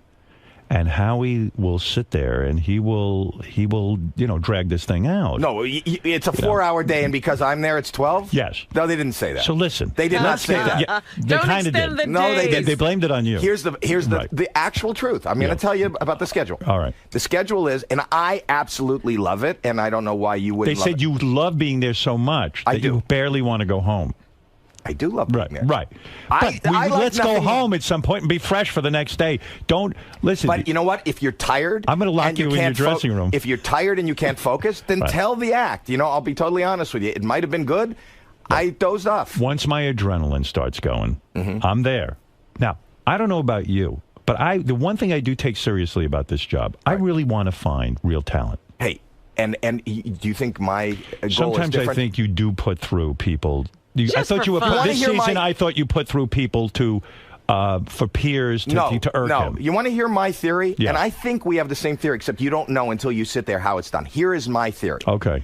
I love America's Got Talent because it is so much more than just a singing and dancing competition. I agree. I am tired of singing and dancing, and Me you could too. do that someplace else. I agree. Plus, I believe that, and I'm not taking anything away from anybody who is a phenomenal musical talent. Right. But I would love to see somebody, as you said, somebody else beyond a singer win this contest. Agree. I'd like to see a magician. If you're talking about a true great Vegas act, those guys make a fortune in Vegas. Well, here's the truth. Okay. Let me say, it's whoever. You know, a magician for me, I am not a huge fan of magic, but I am a fan of performance. Right. So if somebody figures out a way to do the 3 tricks that exist, right, you know, and do it in a new way, like Copperfield was really good at that. He's flouncing around on the stage, right? Flouncing. Yes. Yes. So, but if somebody can flounce with finesse, exactly, then we put them Agreed. through. So now here's the thing.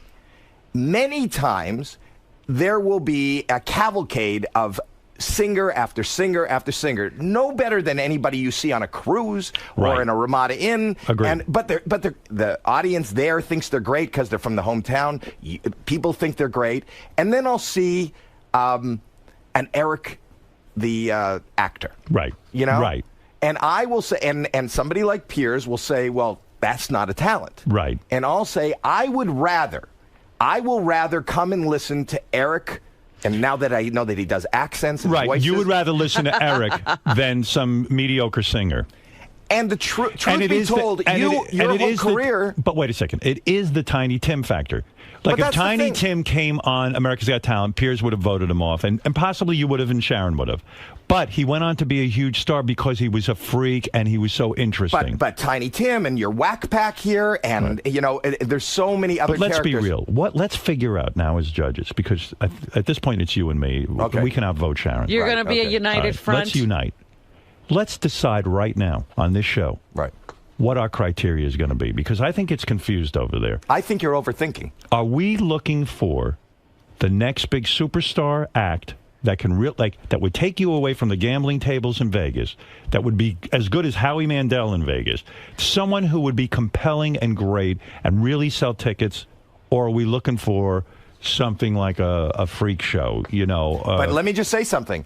a freak show, you know, and they're not in the same category, but if you look at what the Blue Man Group was doing, you know. But Blue Man Group was a fully realized show. Well, you know, when they started in a little club in a basement here in New York, right. They were, you know, 3-4 guys who were covered in blue paint, and they were banging on pipes, and you know. So explain to me why you put through those chipmunk-looking characters, the funny little people. The funny little people. They were not. Well, listen, there was no different than what you'd see in Disneyland. Well, so they put in a costume and they jumped up and down. Okay. You did that to Irk Pierce. That wasn't right. No. Yes. Right. And no. Yes and no. Right. Here's the thing. You can't have yes and no. Howard. I can have. Okay, go ahead. Okay. Yes and no, because in that particular day, I believe that I would rather bring them forward. If I bring them forward, somebody else doesn't go forward. It fills the spot. I have a better chance of not getting another singer. I believe with those funny little people, yes, that I could create. I believe I can create. But it's up to them to create. A Vegas show. No, it's not. Yes, it is. No, it isn't. It's not up to you creating. It's what they've got to present to you on the stage. But you realize that our team there, once they go through the audition process, there's a lot of production people and production value, you know. Right. So if you look, I want to give you a better example. Okay. You hated the guy 2 years ago. There was this kid that did a kite, that flew a kite. Terrible.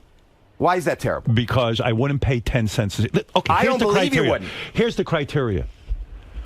I'm going to ask you this when we're taping the show. Okay. If we disagree on something. Right. I'm going to say to you, hey, Howie, put up your own money and bankroll this act. You wouldn't do it. You would not bankroll the kid with the kite. You want to make And you're a guy who produces television shows, and you've got a big career. Let me tell you something. I disagree with you. If you take the guy with the kite. Go ahead. And in Las Vegas. And this you guy, make him part of a show? No. Oh. But he's the headlining show. He has these kites, and you have lasers, and you have great music. He didn't have and lasers. You have but that's what it could become for a Vegas show. You can't say what it becomes. He should have brought on lasers then. No, but I am more apt to go see this musical kite-flying laser show in Vegas than I would to go see some singer. Guy standing there with a guitar who I have no idea who he is. But are you saying you're going to be biased against people who come to sing? No. You're going to, if you see somebody great, you will put them through. Right. Here's what I was talking to Simon Cowell the other night. We had a 45-minute discussion about this. Right. And he said, you know, take it from the guy who's supposedly the expert at judging, but he said, if you get influenced by the audience sitting there and you put through these mediocre acts, you'll never get rid of them because America starts to vote for them and they feel sorry for them. You can't. I don't like when they have a story. I don't like when people are voting on a story. The guy who won last year had such a story. He was a car wash guy. Yeah. To me, he was a novelty act. I don't think he should have won. Well, here's the thing. Go ahead. My take on last year and my favorite act was Illuminate. I agree. But that's who I kept saying. I know you did. But by the same token, when you're sitting in the room and you see this guy, and when he came out and he was, before they put him in suits and everything, Yeah, and right. I wasn't expecting, you know, this Frank Sinatra, this crooner kind of voice. Right. You know, and I saw that the women liked him. I saw they liked the sound of his voice. Beyond the story, you know, I see why he got as far as he got. And, you know, when you look at Michael Bublé and you look at Harry Connick, they've had, like, big Vegas. See, I can't stand that crap. That Harry Connick, Michael Bublé. But I'm not asking you if you can stand it, and they're not asking you if you can stand it. And I don't think Vegas can stand it. And isn't the you're criteria wrong. whether or not the guy could be a big Vegas act? That's the criteria. And you're telling me Michael Bublé can't be a big Vegas Michael act? Bublé can. He's done it, but I don't think there's room for 20 Michael Bublés. Is there room for one more? Well, I felt it was like such a novelty that a black guy was singing Frank Sinatra, that it was a novelty act. It wasn't really a true great Vegas act. And I met the guy. He's a lovely guy. I'm glad he won just because he got a bunch of money and he was working in a car wash and now he can support his family. But I want a superstar out of this. We've got to get a superstar. Well, you know, the truth is America's Got Talent has launched superstars. We've got the ventriloquist guy who supposedly has $100 million. No, but I'm saying even if they didn't win, that exposure, you know, you look at Jackie Ivanko. Okay. Who else? The guy you're talking about is Terry Fader. Okay. Who's got a $100 million contract. What does that mean, a $100 million contract? That he gets, he gets, if the place is sold out each and every night at full price seating. Right. Then he would probably stand over 5 years to make $100 million. Do you think I'll become the guy who's the voice of reason, like sort of like Piers, because you the and Sharon, leader? Yeah, you and Sharon seem to always sort of team up with each other. I don't think that's true. I think I'm a voice of reason. I think I am. I think you were more the voice of reason the first season, and then the second season, you started to vote people in just because you wanted to irk Piers. No. That's the impression I got. Well, I'm sorry you got that impression. That's not true. I'm totally honest on that show. I would never, I think it's funny, and I think there is something to be said, and you called it the Tiny Tim factor. There was this guy the year before, Ronith. I don't know if you remember. I just saw him. I just played in New Jersey, and he came up to. He was. The old Indian guy. He's an Indian guy, who was doing impressions. right. I remember that. He couldn't do. He didn't do. And he said he had the man of 100 voices. And I thought I could build this guy as a man with 100 voices, each of them sounding exactly the same. But that's a one joke guy, and I thought you were crazy to put him through. But because a lot he's of people not. He's live a on one joke guy. He would never make a career of his own. Yeah, if he sat on the Howard Stern show and I sat and talked to him and made interesting things with him every day, he could be made into a star, like Eric the Midget or something. But a guy sustaining that on his own, Eric the Midget can't sustain that on his own. Let me just tell you. Go ahead. Let me talk to you as a producer. We are going to have so many arguments on this show. What if in the context, and you got to produce it. It's not just these guys come to you with no team behind them. Right. If I had this guy who believed that he did characters, what if I hired a cast of hundreds for the stage? But Howie, that's like saying a comedian comes on and he's shitty, but you say to yourself, boy, if I write him his material, he'll be terrific. I mean, you can't. The guy's got to come on and wow you.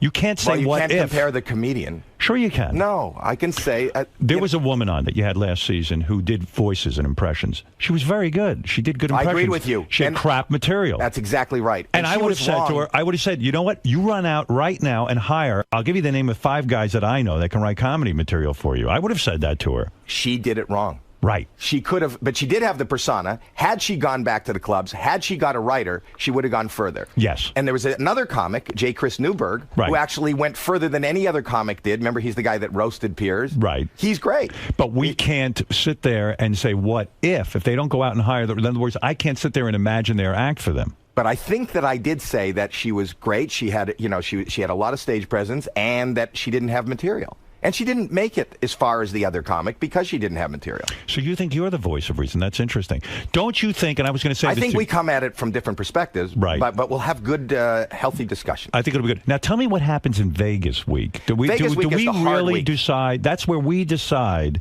who really goes through. And we sit in a room and we argue because it's got to be down Let's to not the argue. 48. Just listen to me and everything will be fine.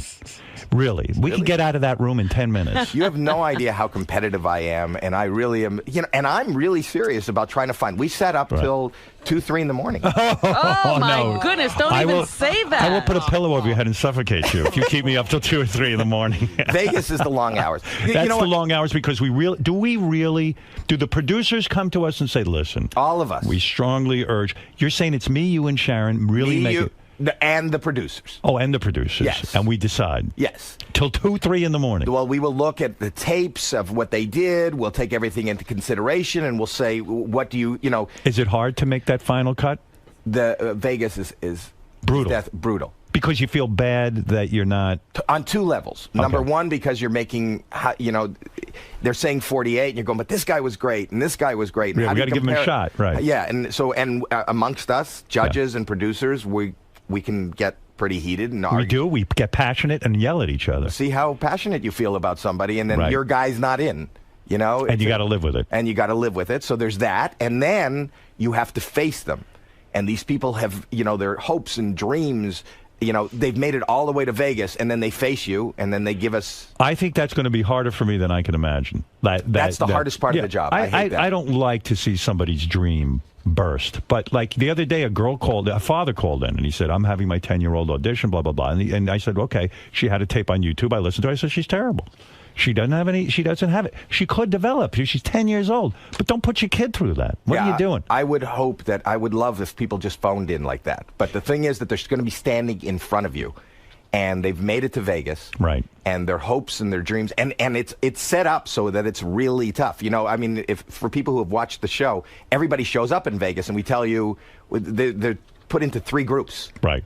One group, we tell you you're not even going to perform. You're going right to Hollywood. We're not going to Hollywood anymore. You're going to New York. Right. Wow. Okay? To New York, yeah. You're going to New York.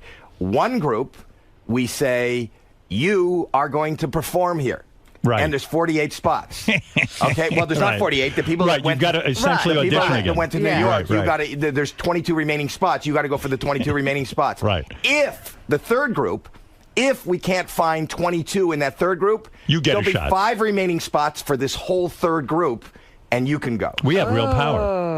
Oh, you have no idea. That It's third group must be. What a fun thing, but a big responsibility in a sense. It really is. People's, as much as it's fun and everything, people's lives and careers and futures are in our hands, and your words are like daggers. Do you think when you were coming up, I mean, you've had a brilliant career. Do you think you would have done America's Got Talent? I don't think you would have gone that route. I did. I started on a show called Make Me Laugh. All right. Which was basically judging, for every second that they didn't laugh, right, you won money. Right. And then the next show I did was on Showtime. It was called the Laugh-a-thon, and Jimmy Brogan hosted it. And it's true. It was you a did. Contest. The way I became aware of you was the Merv Griffin show. That's where I got turned on. I did 14 Merv Griffin shows. Yeah, I got turned on to you through that. Yeah. So I guess you built your career on TV, but you've honed your act outside of television. I'm still playing I do 200 live dates a year. How do you work that into this schedule? Do you get off America's Got Talent and then go fly and do a date? I will usually fly in and out and do a date. Yes. So you're busy. But you also have busy. Mobbed. And I do Mobbed. Oh, we got to get to that. But finish this for me. Thank you. Yeah. Oh, you're welcome. Howie, don't you think on America's Got Talent, and I even watched you with Piers, don't you think you promote your Twitter account too much? No, here's the thing. It feels desperate to me. No, here's you the don't thing. need to. I mean, you don't need to promote that. I'll tell you why All I'm right. promoting Twitter. Go ahead. At Howie M. Mandel. Yeah, what is that? I mean, but why do you care? You're on Twitter. I'll tell you why. I'm on Twitter, but who gives a fuck? And you're going to love it more than ever on this show. And I want to say, hardly I'm tweet. the one who told Piers Morgan about Twitter. Right. And even before you did that live tweeting when you were watching your movie, right. I did it 3 years ago. Really? I did. Well, that first. Okay. No. On the show, because I found this Twitter. Okay. Okay. And what was amazing during the live shows was people were going, I would read the tweets live. Right, I remember. And they were going, he's off key. Or they were going, we can't hear you. Or they're going, and I see like a barrage. I'm not going to sit there and listen. I read a big mistake is for us to react as an audience when we judge. And Simon said this. The biggest mistake you can make is react to what the audience is doing. If they're cheering and screaming and then you put them through. We have to tune out the audience, and the Twitter people you have to tune out. Who are they? Well, here's what I do. We're interested in your opinion. At that point, when we're in the live show, right. I think that we're looking for somebody that is marketable to America. And even if I don't like the act, even if I'm not a fan of country music, I'm not really a fan of magic. You will read the Twitter and say, okay, since they like it, I'll put them through. I think that's wrong. No. It's not that easy. But I want to be informed.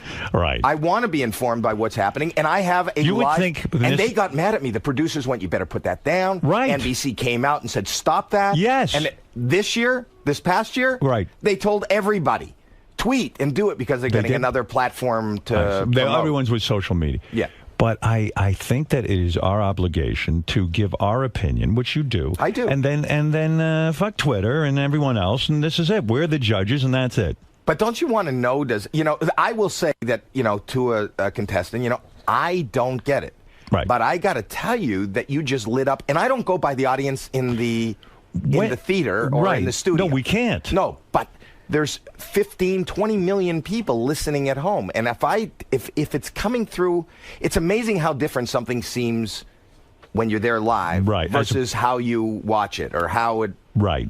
And I'm interested in seeing how the audience is. How many times during the season do we get to have sex with the good-looking girl contestants so that they can get put through to the next round? How often do you take advantage? Like, do you take advantage of that a lot?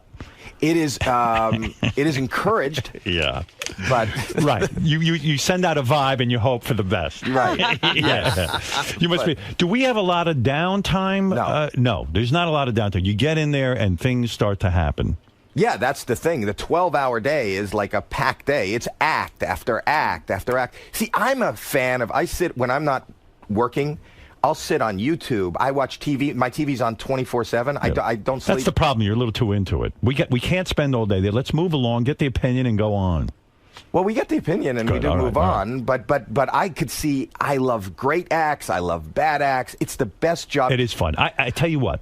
I said to Robin, I said, I got to get on one of these shows and be a judge. It's got to be the greatest fucking job ever. And what I'm telling you, Howard, is don't stop thinking about it. Stop thinking about it. Just show up to the party. I'm glad you said that, because originally... What I wanted to ask, because one of the things about the judging, Piers would make up his mind pretty quickly. Yes. If he hated it. Well, he wanted to get out of there to a CNN and show. He'd hit the buzzer, and then he'd turn around and look at you two, and you would let him finish.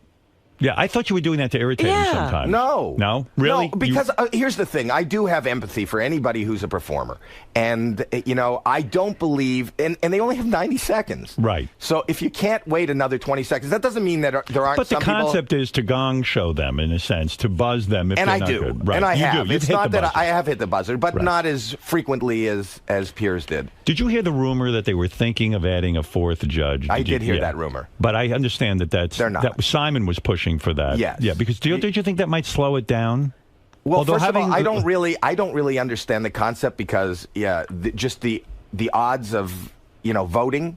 Three, right. You need a tiebreaker. How does I don't know how 4 would work. Right. Number one, number two, especially in the live show. Right. That's hard for me because they'll say you got 20 seconds. Right. You got so you want to critique it, you want to tell them why you like it, and you always feel like did what I say make sense? It's funny. I was going to say to you before that this concept of overthinking it. When they first approached me about doing this, I said, "Oh, okay. Now I got to come up with." I said to them, "I need to see the acts ahead of time so I can do." And they said, "No, we're just interested in your opinion." Then I started thinking, "Oh, what's got to go on? What I'm going to do, and this and that." And I said, "No, that gets in the way of the show."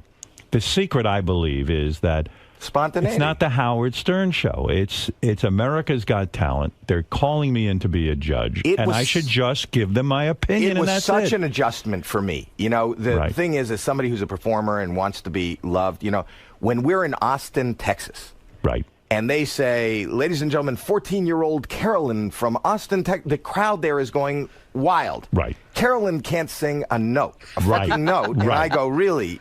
Singing is not really... It's not for you. It's not for you. And these 300 people or 3,000 people who's ever in the theater starts booing me. I mean, that was tough. And I have to say, you know what? But America's on board, I hope. I mean, it was really tough the first time. I could imagine. And they could hate. They turn on you. They're excited that you show up, and then they hate you. Well, also, as a great performer as you are, I would imagine it's difficult sometimes not to shtick it up and not to say, okay, I'm going to do some comedy here, or now it's my turn to talk and I'm going to do this. That will ruin the whole idea of the show, right? I mean, what I have found to be the best, and if I can give you any advice, is stop thinking. Right. There is no job in the history of show business where you don't have to think. This is it. Nothing. There's no preparation. People like Jason Raff and all these people, they create a monster. They build it. They work. They've been working all year long. They're picking the acts that we're going to see. I've spoken to Jason, Meredith R., Brandon Rigg, Paul Talegdi, and everyone said the same thing you're saying. They said, look, we just want your opinion, and that's it, and then move on. And that's what we're after. I said, well, I can do that. I'm certainly I think if you overthink it, that'll show. Right. It'll look like prepared. I don't prepare material. Right. I don't prepare. It's just whatever comes out. And you know something? Your intellect and your honesty is what has gotten you to where you are. And that's what people are interested in. If you bring that to the show, and as long as you don't try to be something that you're not, or that you think you should be. Is this your third season? This is going to be my third season. I've done 2. You've done 2 seasons. This is your third. Yeah. You think Sharon's excited about doing it? I think that she's very excited. She's very excited about you. I think that this is going to be a little hard for her with the New York thing because she has the talk in Vegas, in L.A. Is she on board? I assume she is. Right. So why are you asking? Have you? No, I don't know. I haven't had any contact with Sharon except she came in and did our show a couple of weeks ago. That was before you had announced. Yeah, she said she's on board, but I didn't know. She's on board. So what is she going to do? How does she do the talk? I don't know. I see. She did not say she was on board when she was didn't? here. What did she say? She said that she was staying with L.A. and that New York seemed to be a problem for her. She loves the show. I think and would love to I don't do know it. that it's a problem for her as much as it might be a problem for CBS, right? Is that But isn't our show, America's Got Talent, way more important than that dopey talk show she does? Because we're a network show on at night that's a huge #1 hit. Well, if she's going to give up one show, give up that other stupid I fucking don't think show. she's giving anything up, and I haven't. I'm so busy that I haven't had any contact with her. I assumed if she wasn't on board, we would have heard about it. Right. So I think it's the three of us. Was there? I was reading about your relationship with Piers and Sharon, and one time there was an incident where you guys were on a plane. Yeah. Piers was asleep. Yeah. When he woke up, Sharon put her tits in his face, like bare tits in his face. And Nick, he was upset about that? Because Nick was videotaping it. Why would he be upset about Nick Cannon that? videotaped it. I'd love that. I know, but Put your tits in my face every fucking day. She's got great rack. She does. Why would he be upset about that? I think because he's the anchor at CNN and he felt that wasn't the image he wanted to Didn't Piers project. give up the wrong job? Honestly, when I thought Piers was terrific on the show. I've said that everywhere. Yeah, I was. I was happier with him than he was with me. Right, but CNN, I think he was happy with it. I think he liked the animosity, and it didn't feel real to me. Do you think it was real that he really didn't dislike you? I think he disliked. I think he didn't get my way of judging. I think he didn't get my sense of humor, and I think that I do think it was real. Yeah. But I don't know. I was real. I took the test on the America's Got Talent website to see who you're most like as a judge, and I was convinced I would be most like Piers. I was most like you. Really? That's what it said. Mine came up with. I took the test too, and mine came up like Brandy. Really? That's frightening. Yeah, remember she was the host. Yes, of course.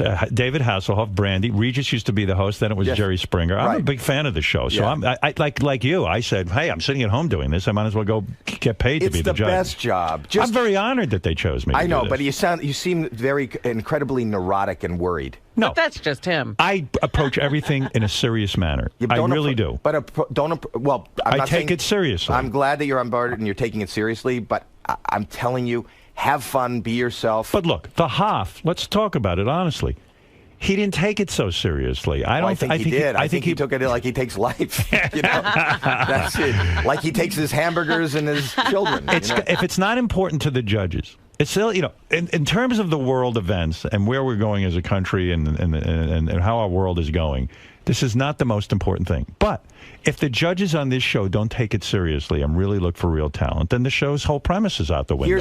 Here's where for me, where it goes wrong. If the judge is more concerned about how they're being perceived versus their honesty. Has that happened? Was Piers, are you referring to Piers? I'm not referring to anybody in particular, but I know that it's hard for some judges, even at a time when they believe that they should be negative, or they believe, and so I just learned, and I'm comfortable in.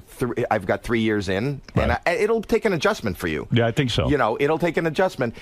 Comfortable in being booed. I get booed like crazy in every hometown that I travel. But you're sitting. Listen, when you show up someplace and 3,000 people from their hometown are there and they hate you because you haven't found any talent. There's mornings where we'll go through crap, and we haven't found anything, and we make comments like, "What is happening in this town?"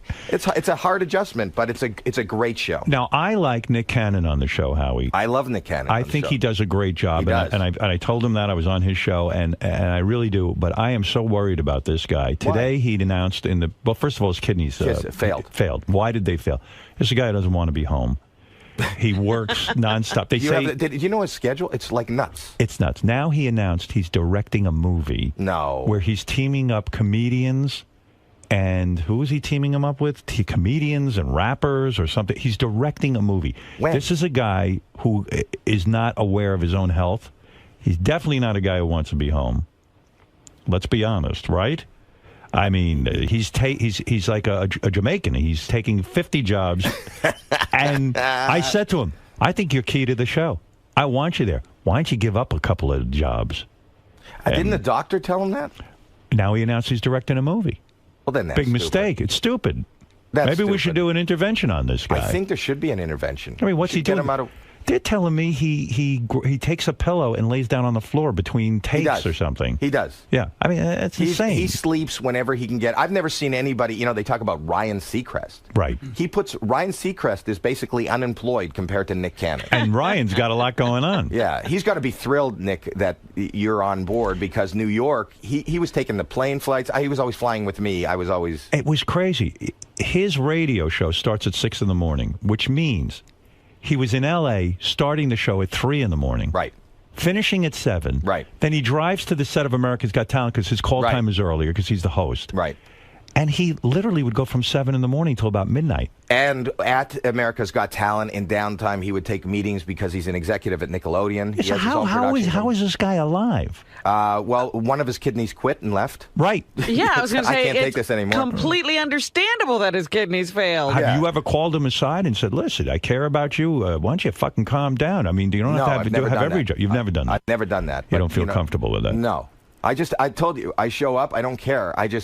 I don't give any thought. Did you get the invite as I did for the special dinner that we're having the night before? Yes. Yes. No, not Jimmy. No, not Jimmy's. Oh. We're having an America's Got Talent dinner. Did I get the invite? Yeah, well, I saw your name on it. Oh, they put your email address on there. And did they really? Yeah, I was like, well, they shouldn't be sending that to everybody. I didn't get it. Yeah, because you're hard to get a hold of. You know you're hard to get a hold of. Yeah, well, why can't you get a hold of me?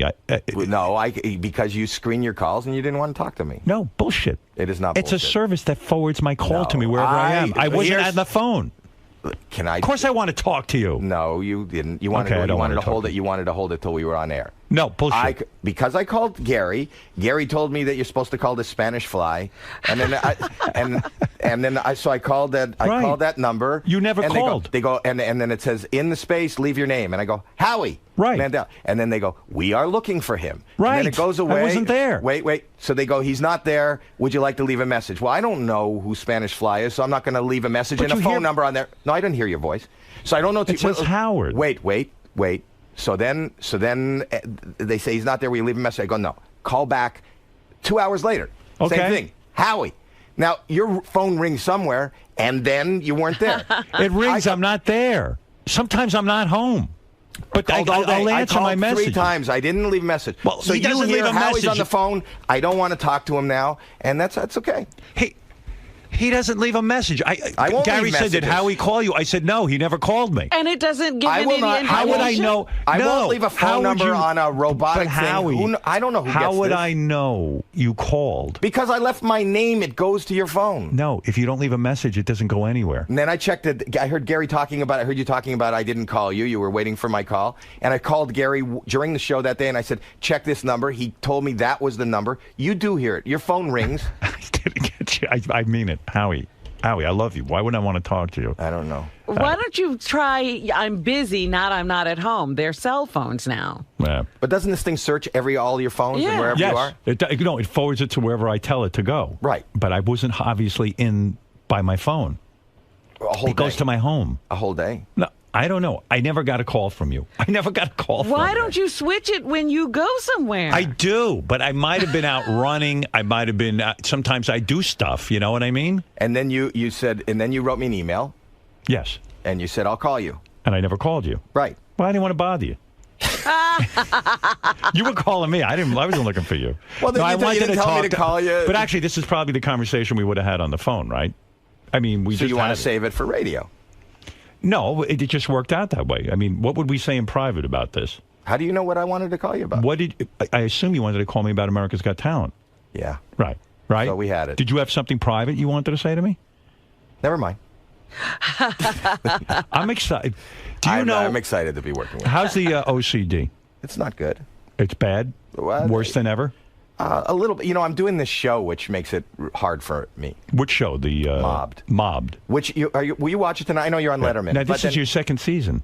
No, it's really the first season. We did a special. Right. That's the one I promoted. Tell people what Mobbed is again, in case they don't know. Mobbed is you know what flash mobs are? Right. And there's the spontaneous outbursts of singers and dancers in malls and train stations. You go on Twitter and everyone decides to go do the Michael Jackson dance. Yeah. Right. Okay. So I thought, okay, so that's kind of neat. And that was, 5 years ago they were doing that. And then I love Hidden Camera. And I thought, if you have a secret, an intimate secret that you want to share with somebody, what better way to do it than to take that person to a public place and they hear it in a musical? And the first one we did was a proposal. But what if you want to quit a job? What if you want to tell your wife that you know that she's cheating? Right. Wouldn't it be great to hear that in a giant musical?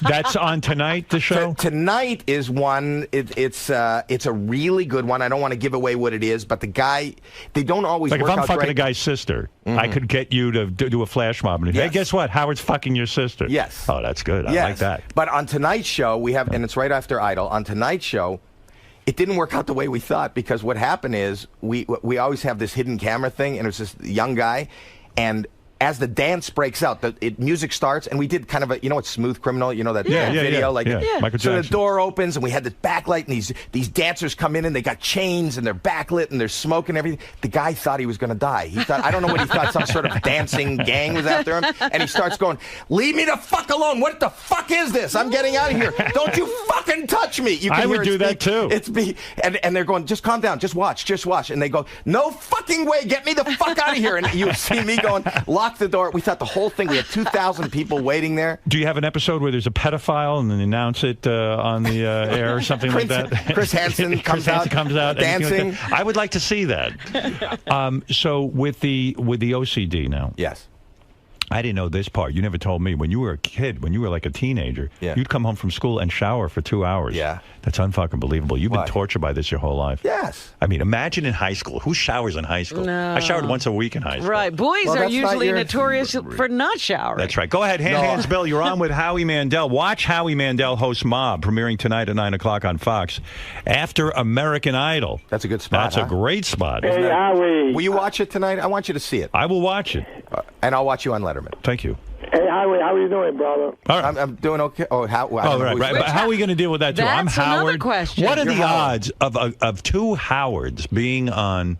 A same show. You know what I call it now? There's two Howards and an Osborne. It's H2O. Oh, very good. Look at you. I'm always marketing. See, that's why. Marketing. That's why you're a genius. Okay. Ham Hands, go ahead. Hey, Howie, listen, with your OCD and your germophobia, if your wife just comes out of the bathroom or washed up a private parts, are you still able to kiss her private parts or not? Yeah, Howie, Yes. with OCD, are you able to go down on your wife? Yes. That's a good question, actually, Ham. As long Is as that really true? Do you sit there and go, oh, fuck, No. I'm going to get germs? No, I won't. I don't believe it. No, I'm telling you. Why would I lie? You probably prefer not to go down. Wouldn't you prefer just to fuck and not have to And have like a any plastic bag? saliva exchange or anything like that? I don't mind that. It's shaking hands. It's hands. But why do you think your wife is like you? A woman's vagina probably has more germs, really, than a hand's. When is the last time you've looked at a vagina and seen it cough? Well, I don't know. I heard you were freaked out in the hallway because Ronnie, the limo driver, was coughing. Ronnie coughed. I know. But then he goes. There's not a sound. I'm just standing quietly in the hall. Yeah. And then I hear like that. And I go, are you sick? And he claims he's not sick. Wait. I go, are you sick? He goes, no, it's just my voice. Your voice? You weren't talking. It'll be about 3 feet too long. But they, did he just cough? Yes, he did. Are you sick, Ronnie? He's not sick. He's run down because he was traveling a lot. He's not sick. What? Voice? He lost his voice. Wait, you coughed in silence. It's not like, what kind of voice? Silence. There was Just my voice. No, there was no sound, and then you coughed. I went like this. Right. That's not your voice. When you're talking to me... Understood. Not understood, apparently. Run down, he's sick. Yeah. Been a lot of traveling, man. I've been out on the West Coast a lot, back and forth, so... People travel, they bring back the bird flu. What can I do? You could stay back from me. I had to do it. He's been doing these live club dates where he goes out and screams.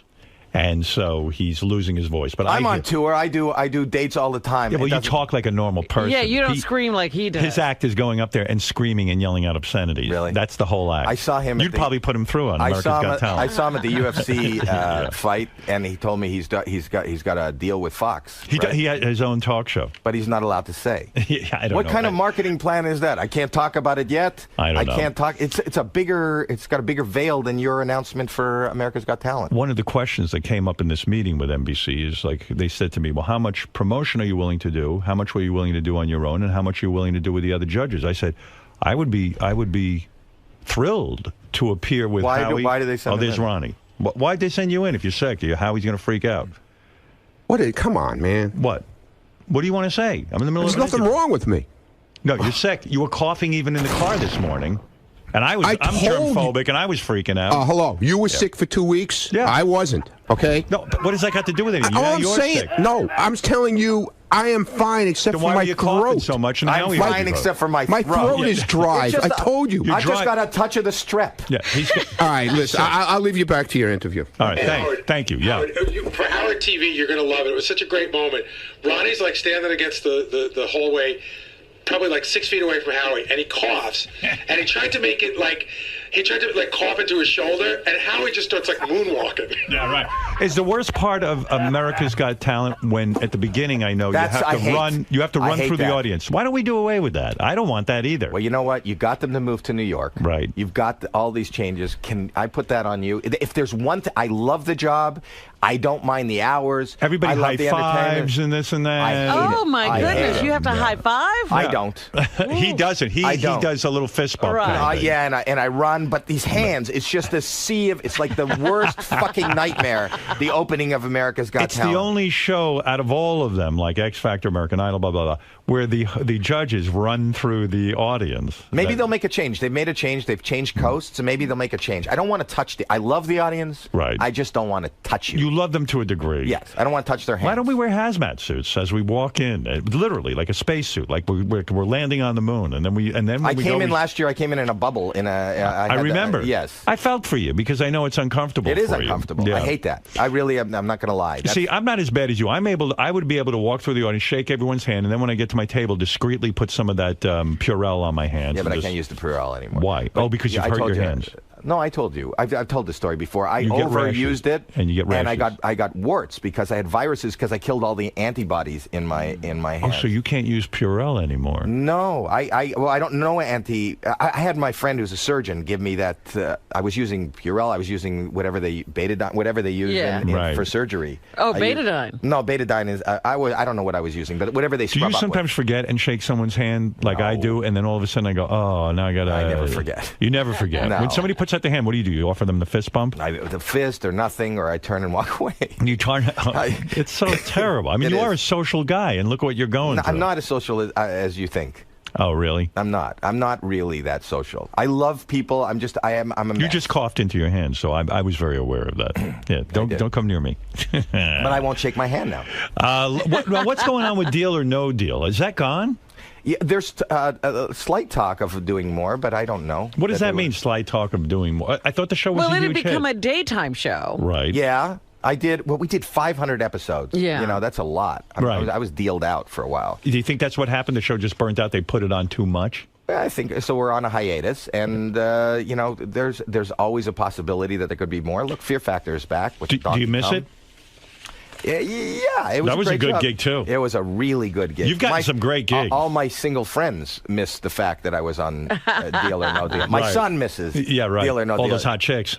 You know, I had my son working. I don't know if I told you this. One summer, I got him a job as an intern on the show. Yeah. And they came to me very uncomfortably, and they said, "Howie, can you talk to your son?" I go, "Why?" They go, "He has set up his office under the steps."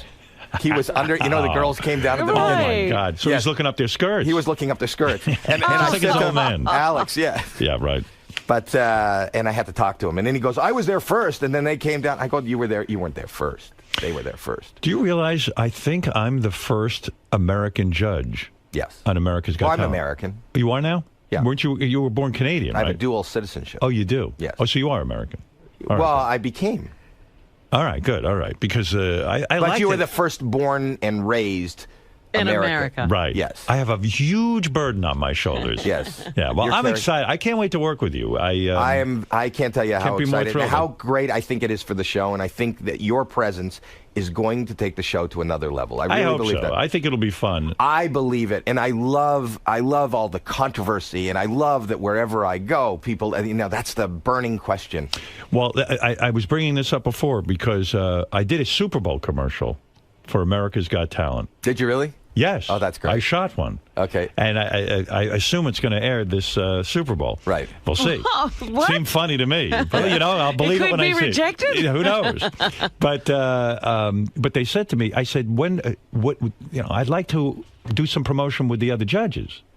And so there was a discussion on how much promotion I would do. Right. And when I would appear with the other judges. So at some point, I guess we'll be appearing somewhere together. That would be great. Right. And you and I have a problem because we're going to have to be quiet while the other one performs, even in an interview, right? That's a difficult thing to do, isn't it? Do you find that difficult? I've gotten more comfortable in we're an you're ensemble. coming up right, and you see, you're coming from the autonomy of doing this show, and this is what you've done all your life. And I came from stand-up comedy and whatever. So it was really hard for me. It was a huge adjustment. Because even when you did Deal or No Deal, you were the host. This is, like, I've got to sit quiet while you're doing your thing, and I got to let you do your thing. Yeah. So the thing... I don't know that I can do that. But that's what I'm telling you, as somebody who went through the adjustment. Right. Don't worry. We'll get through it together. Don't think about it.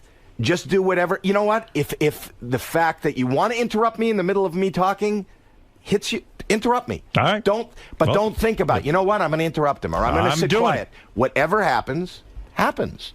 Now, you never finish that. Who's going to be... What are you going to be called on this show? Well, I'm Howard. You're Howard. Or Your Majesty. Your Majesty. The king of all media. I'm Howie. Okay. He's Howie. Thank God he's a Howie. Yeah. No one called... in summer camp, I used to be a Howie. Right. And when I got on the radio, I said, fuck being a Howie. I'm a grown man. I'm Howard. We've talked about it. Howard, for me, is it makes me cringe because Howard was always in trouble. Yeah. So I'll be Howard. You'll be Howie. Howard? Yes. Nobody was happy when they called me Howard? Yes, that's true. So... You'll be Howie. I'm Howard. We got Sharon. And we got Sharon. And we got Nick. And that's it. Let's go do this thing. This is going to be great. Enough fucking talk about it. And Let's what are you doing tonight? Tonight I am watching myself on Letterman, of course. That's after. I'm going to watch you. Watch Howie Mandel host Mobbed, premiering in what is probably the best time slot, right after American Idol. And it's something to see. You see a guy think he's going to die, and there's nothing funnier than that. Nothing funnier than guys dying. And I tweet live. You think that's not a good thing to tweet live? You will tweet during the show. Yeah. I think that's a great thing. I'll Twitter you. I'm not going to read that. No, I want you to say you're watching it. I want to just see that you're really watching it. What is with you and Twitter? You're obsessed. I am Forget obsessed. it. Forget that. You're not. You're on it. I'm on it, but I'm on it once or twice. Yeah, every 2 weeks we get a naked picture of your my wife. That's it. I don't know what else to tweet. What would I tweet? Anything I got to say, I say here. I have this. So why would I? What am I tweeting? So you're pointing out I have nothing. All I have is Twitter. It's too important. How many followers do you have? I have over 16. No, I have 300,000. Not this. 300,000. Yeah, not a lot. Do you see it as a sign of success if you have a ton of Twitter followers? No, but I see it as a sign of that's my social. I'd like to do that rather than in a crowd. I don't have to touch people, but I could talk to you. It's your way I can of communicate, and you can sell tickets to your shows and things like that. Well, I'm not selling tickets. Well, I want to get viewers. Right. Okay. All right. Well, listen.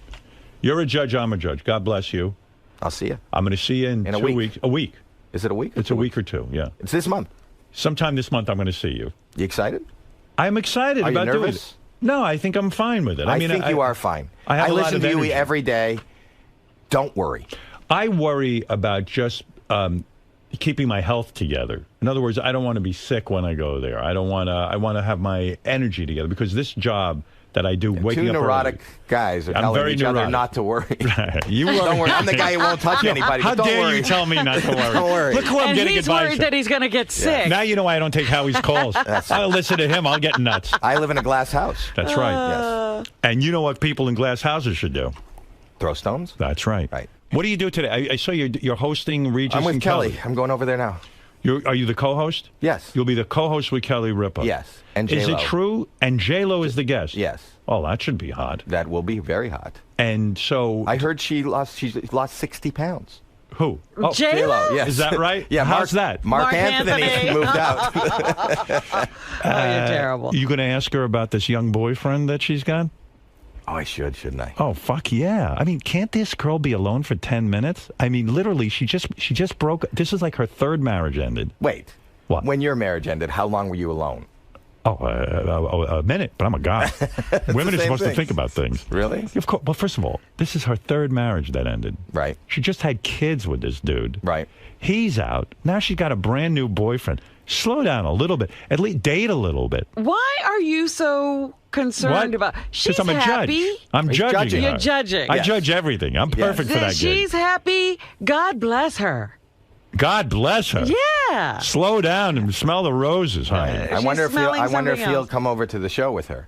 Oh, he probably has homework. Yeah, exactly. Will you ask her stuff like, like how long did it take the new guy to get into your pants and stuff, or is that too controversial for the Regis and Kelly show? I don't know. I will, whatever. I'm not thinking about it. Whatever happens, happens. You didn't prepare for this show at all? I don't prepare. You don't prepare ever? No. God bless you. I don't prepare. I never did homework. I didn't. Preparation is not my. Like I'm going to Letterman tonight. I already know exactly how it's going to look. When I do talk shows, I prepare. You do prepare. That's what I would assume. Yeah, yes. Right. Yes. But as the host, I don't prepare. It's a good philosophy. It seems to be working. Yeah, as a guest, he prepares. I do as a guest because I want to be charming and I want to be witty and I want to be funny, though I didn't prepare for this. They say that the ratings for Kelly Ripa are higher now that Regis is gone. Yeah. Is that true? I think it is. And I think that it's because of that, when Kathy Lee left, when they were rotating all the possible co-hosts, and Kelly was going, the ratings were also higher because people want to see. It's like this spinning wheel. Right. Oh, is this going to be the host? Is this going to be the host? Have they asked you to be a permanent host? No. You're good at it. I am. I'm very good. I mean, I've seen people on there with her that are not too good. They think they're funny and they're not. But you do a good job. And they said in the paper that they're closer to finding a permanent replacement for Regis. So I was wondering if they had said anything to you. Well, I would imagine as each day goes by, they're closer. Because one day they're going to choose. So tomorrow they're going to be closer than they are today. But it could be that they're so into this groove of rotating hosts that they are never going to get a co-host. I think they should keep doing that.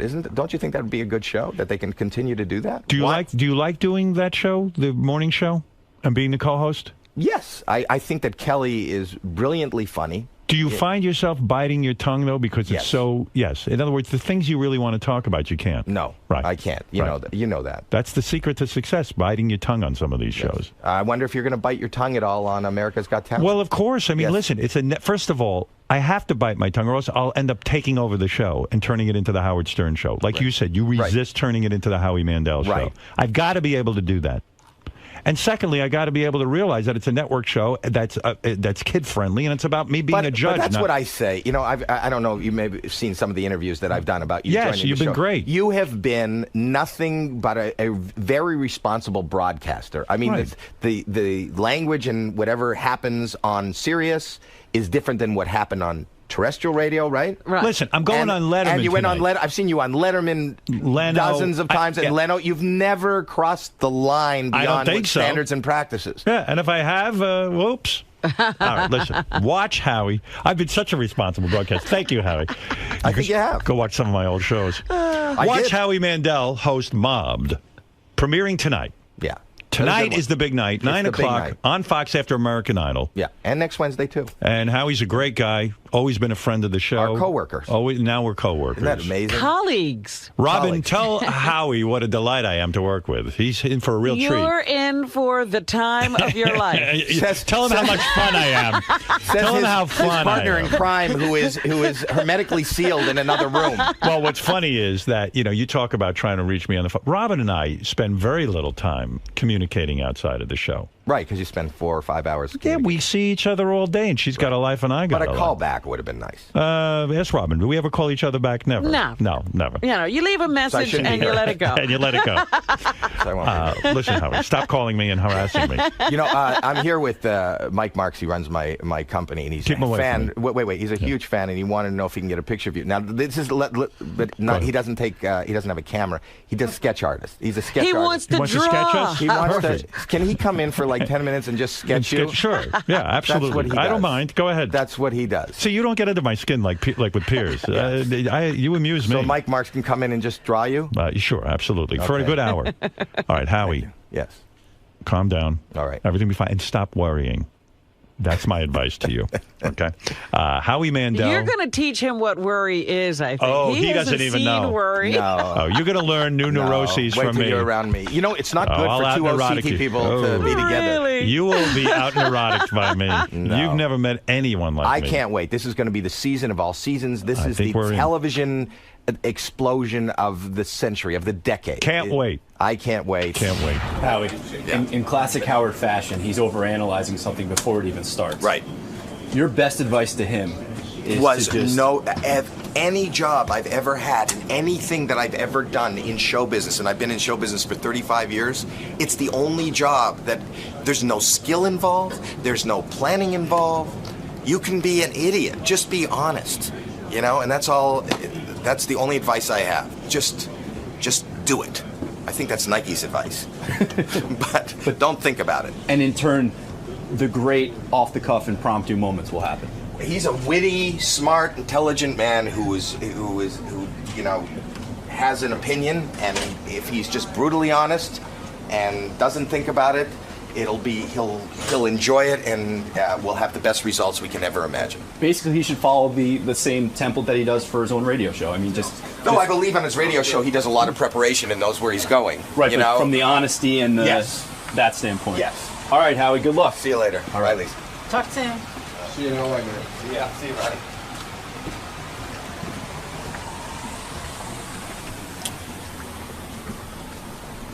Wonder if Howie's going to have a cold now.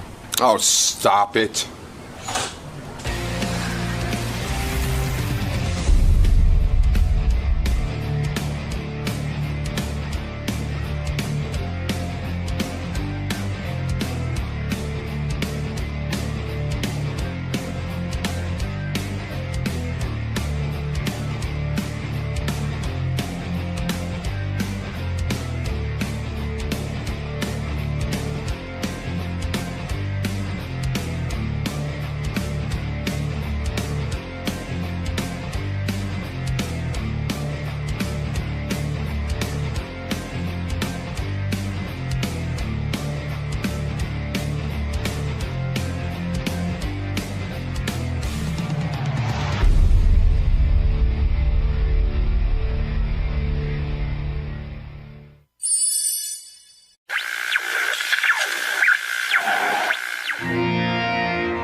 There was a lot of confrontation yesterday on the wrap-up show. I don't know how many people heard it, but I did, and man, oh man, a lot of fireworks. What's going on? Why is everybody fighting around here? It's mostly about Benji. I received in the email a lot of letters about people who just don't want to hear about Benji at all. Like on the wrap-up show, on this show, one guy said he's going to cancel his subscription if there's any more Benji talk. Oh, dear. And I thought actually I had limited the Benji talk, but the wrap-up show picks up where we leave off. Right. What we don't pick up on, they discuss. Yeah. And a lot was made that Lisa G is consumed with Benji and the girlfriend, and that the girlfriend is using Benji. But I think, she's just weighing in with her opinion, much like everyone else. You don't think she's obsessed with Benji and are jealous? But someone told me that literally in the newsroom, she talks about it 24 hours a day. That I didn't know. Oh. That I didn't know. That she is obsessed with Benji and Elisa, his girlfriend. And that she talks about Benji and Elisa constantly, to the point that some people put on their headphones so they don't have to hear Lisa talking about it. Wow. Yeah. So she'll talk to herself about it if nobody's listening. Yeah. They say she's obsessed, but, from what I heard, she's just someone like me who weighs in about the people who work here. Benji is in a relationship where I thought Lisa actually made a lot of sense on the wrap-up show, and I thought she gave Benji some good advice. I'll play you a clip, and you tell me if you think she's dead on. I do. And she basically says, well, here, I'll play it for you. I'm not mad at you. Like I said, it feels tacky to me, and that's upsetting to me because I like you and I know who you are, and we had a private talk about it. Yeah, and you said you said very, very mean stuff publicly about my girlfriend. I thought you were being very, very.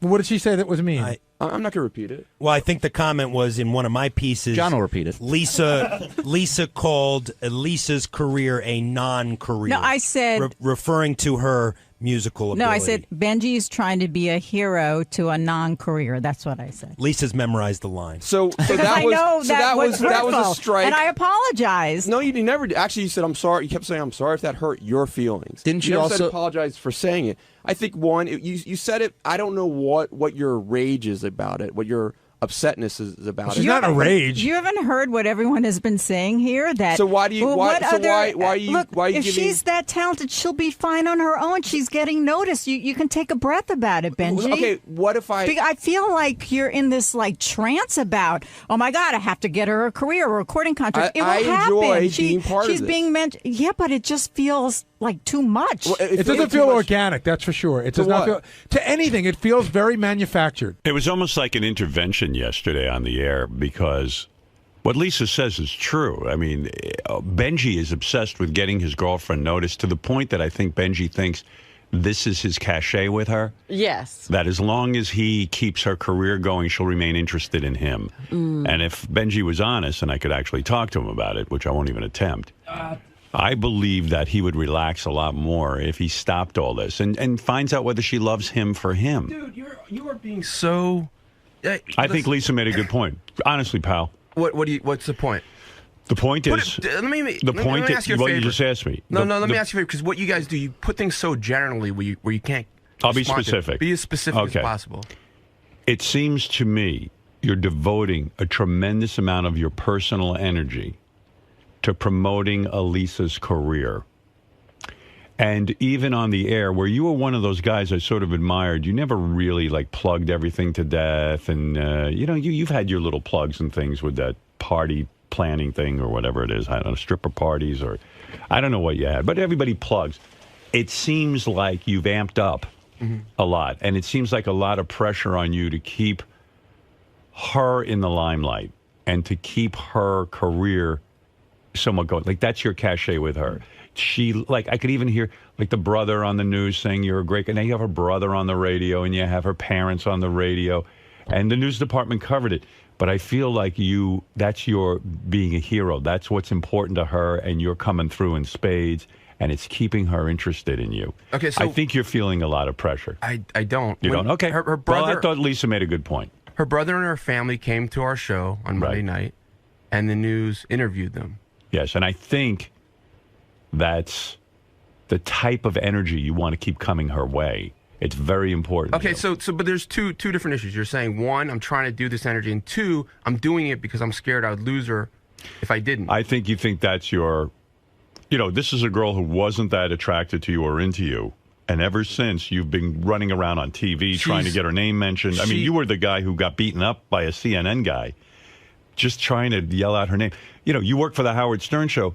Probably you could have yelled out something related to the Howard Stern Show. Instead, you're screaming out on CNN and risking your life to yell out Elisa Jordana. I've gotten beaten up for you. No, I know that. For you again. But I'm just saying, it's a lot of pressure to come through and be Superman for her. And I think you ought to chill and find out if she really could handle not getting that. Okay, that's all I'm saying. It seems to me she probably does love you and probably will be able to handle it, but I think you're afraid to let go of this. That's not, but that's not true. Okay. And you're just, all right. It's just an assumption you're making. I'm making an assumption. You're right. And the things and I thought Lisa was right on the money, and I thought she was coming from an honest place. Whether or not she's obsessed with you, I don't know what goes on back in the newsroom. She might very well be, but... Well, what I was saying to her was, let's say all this is true. I don't know why she's treating my girlfriend like crap. Right. No, that doesn't make sense. And Gary, I thought, was right on target with you. Howie's coming in here today, who's going to be on America's Got Talent with me, and I'm going to even say to him, I've noticed in season 2 that Howie spent a lot of time promoting his personal Twitter account. And then I watched him on Piers Morgan a little bit yesterday, and he said beautiful things about me, and I love Howie, and I'm anxious to work with him. But he really is hell-bent on constantly announcing his Twitter account. And I'm going to suggest to him that this year on America's Got Talent, he doesn't do that. It becomes annoying to the audience. I don't have carte blanche. And it looks desperate. I don't have carte blanche on this show at all. I don't have a zero. Any blanche. Any blanche at all. Right. Anything. But whenever you get a chance, anything it seems I bring like up, it's something you're asking me about. But it's uppermost on your mind, as Gary pointed out, to get the now plugs you're in. Reading my mind. Well, here, I'll play you what Gary said. And I thought Gary was pretty much on the money here.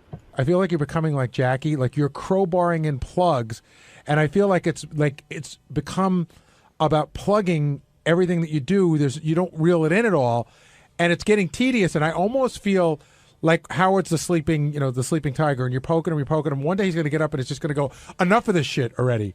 And I'm not sure what the end game is. Like if it was for something, like, is this song really super important to you? Like super important on a level that you're going to go all in with your plugs, because you can't plug like this forever. I don't think. I mean, I don't know how to fight that. You feel that it's not way. a fight. No, I mean, I don't know how to argue that. What's the question? Is this song the most important thing in my life? In other words, I feel like I feel like you're taking whatever you put in the bank as far as goodwill on how much you can plug something, and you're putting it all in on this particular project. I think a lot of things that you guys think I do to seek attention on the show, I'm not. I'm just being myself. But my question is, are you answer what I just said?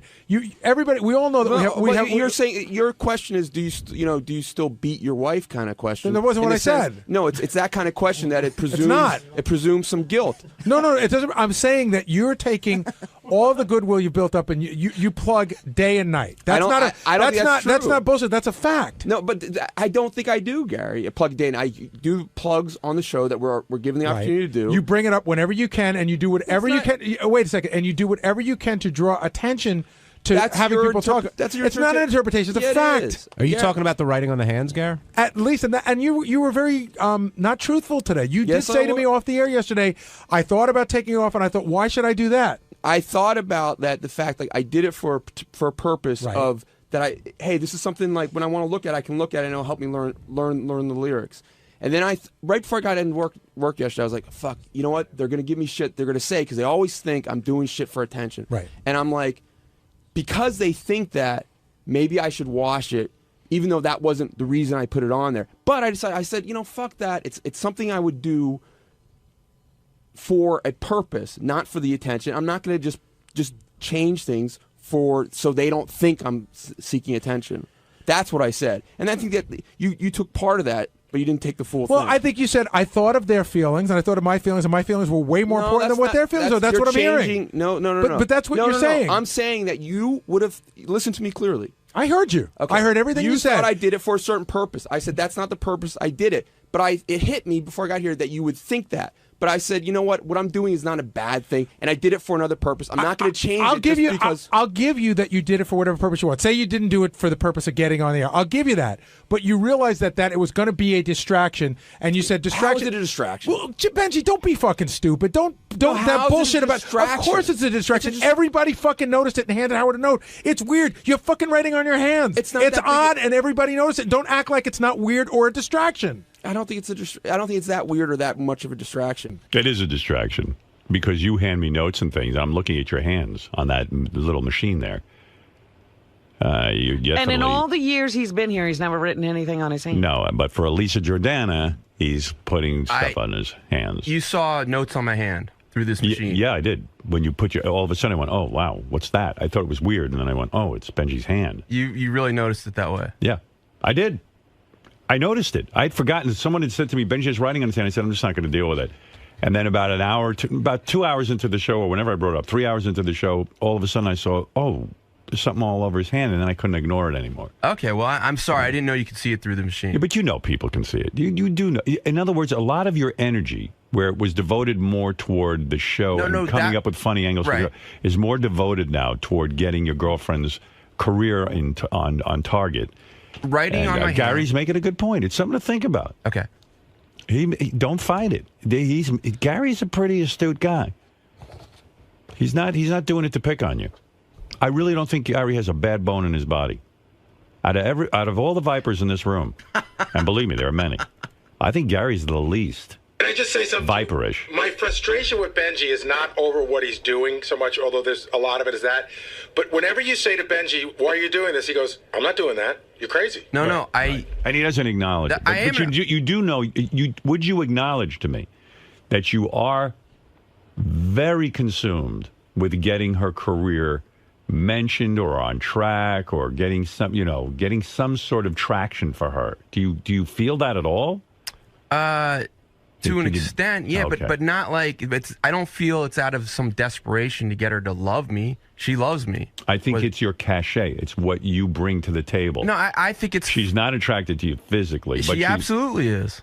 She has said on my air that she was not. Originally, when she met me, she wasn't, and I had lost. I think when a woman that you're attracted to says that, you say, "Well, what is my cachet? What can I do to convince her?" Now, I remember once you did that, once it clicked for you that maybe you could get her, you started going on CNN mentioning her name. You started to go to press conferences and screaming out the name of her songs. That was isn't it interesting? That's the shift. No, it was you a went fun, from show it was focus a funny thing to do on the press conference. There was nothing funny on this show that you could have done the Howard Stern show related, but more. It was a Howard Stern thing. It isn't a Howard Stern. When it's I went to the Elisa press thing. conference, it's more about Elisa's thing than the Howard Stern show. When I went to that press conference, the Herman Cain press conference, right? I actually walked there with Lisa G. Okay. And I knew I didn't want to focus on the actual. It was his charges of sexual harassment. Okay. I wanted to do something kind of absurd. And out of all the topics was your girlfriend's song. I thought of it on the way over. Right. It was about we had about 15 minutes. So what was upmost on your mind? I was thinking, should I just start doing questions about the weather? And you're like Hinckley, who has to impress Jodie Foster. Trust me, it comes off a little bit like that. That wasn't the initial intent of that. Then I thought, this will be funny if I just start And lately, everything has been your girlfriend-centric. In other words, every bit has been sort of something to do with Elisa or your appearances with her. That's what Gary's talking about. And that's what Lisa G's saying. She's saying, chill out, take a pill, and be in the relationship. And you don't have to provide that all the time. And you know what? It'll take the pressure off of you. But let's say, first of all, I disagree. You'll enjoy your relationship more. I disagree with the assumption that I feel I have to provide that. But let's say I did. There's no doubt in my mind you do. Okay, so let's say that's correct. All right. Why else would every bit for the last couple of months have been about Elisa? Why should Lisa in the newsroom, Lisa G, be mean to me, and me especially mean to my girlfriend about that? I can ask her that. That's a separate issue. I'm talking about you now. What's your motivation in this? And I'm telling you, you're insecure, and you don't think you can hold on to that girl. That's not true. Yeah, because out of all the topics in the universe, you picked to go to the Herman Cain press conference and talk about your girlfriend. But that was. And now, speaking of your girlfriend, here's Lisa G. Your real Lisa, your real girlfriend, the girl you should be with, the woman who really loves you and who you should be with. Thank you for hearing me. Right. I appreciate it. No, I mean, to be no different. I mean, every guy is commenting on Benji. I don't know why as soon as you do, they say you're in love with him. But I do hear back in the newsroom that you constantly, to the point that certain reporters have to put their headphones on. Yeah, I've been a little consumed. That's why I didn't cover it. Right. They had to take you off the Benji story because you're consumed with it. Right, like the firefighters who had to cover the 9/11 widows and they ended up falling in love with them. Yeah. Right. Yeah, you might be falling in love with Benji from covering them. You know they had to police a G off the story? Oh, my goodness. They felt that she was getting too emotionally involved. Happens. Wow. Benji, that's power. See? So you heard what I was saying. You did make a good point. Thank you. It's starting to feel tacky to me. And nothing against his girlfriend personally because I don't know her. Right. So I feel that no other spouse or girlfriend here is doing what's happening. And it feels tacky to me and disrespectful to you. And the fact that she doesn't get it. Who's telling her, oh, keep doing it, keep doing it? I see. So that's why you're critical of Benji's girlfriend as well. Yes. That she should say to Benji, listen. Is this okay? It's just a little embarrassing. Maybe you shouldn't be putting your job in jeopardy, yeah, so or to speak. is this all right with Howard? Such as what, right, Lisa? Right. Everything. Well, T-shirts, give me a videos. specific thing. Everything, the way it's feeling to me. No, everything's not specific. So say well, something. She just said T-shirts and videos. Okay, what? She just said it. What are you not hearing? How many examples is she going to come up with? So what's the video you're talking about? Just everything I've seen, or every I've mentioned. Name a video you've seen. Oh, God. Benji, I'm not going to argue with you. How that's some bullshit. She's saying she doesn't like a video. What video is she talking about? I guess she's referring to YouTube and the song, and then you constantly mentioning where people can hear the song or buy the song. Where did I do it, Howard? I think she's calling that a video. They post videos on YouTube of them talking about a variety of things. I've seen 2 or 3 of them. What's wrong? Wait, Lisa, have you done videos on YouTube of you and your cat? I would imagine that Lisa would think, as a writer on the show, you might be more involved in the Howard Stern world than the Elisa world with your videos and your content. So wait, she's upset about putting up videos on YouTube. Yes. Is that correct, Lisa? That's part of it. It's everything. Or she'll say to me, "Did you see the Benji Couture? It's a picture of her. Not Lisa, I can't even see Lisa, you on the T-shirt." So it just Well, there is a specific. Wait a second. No, Benji. let me go back to the first specific. She gave you a great specific. Let You me go asked for back it. to the first specific. No, Benji, no. Why can I address the first one? Benji Couture is a picture of your girlfriend. well, he's on it, but it's where's Benji? He's not even looking at the camera. So Right. you don't like the way I'm not and looking she's at saying why she's critical of your girlfriend. I'm just interpreting. She's saying maybe the girlfriend would have said to you, you know, Benji, we just started going out. You're already putting a T-shirt out with me, and you're calling it Benji Couture, and you're mentioning it to Howard's fans, and you're marketing it to Howard's fans. Right. It's a little bit embarrassing. She's saying, where is she in this, too? Like, she should say, gee, I don't feel comfortable. Who, Lisa? No, Elisa. That's what Lisa just said about the Benji Couture. Okay, so you don't like that I put shirts She out? didn't say she didn't like it. She's just saying it's odd. Okay, but does odd give you the right to be mean to somebody? I had an opinion. I had an opinion. Right.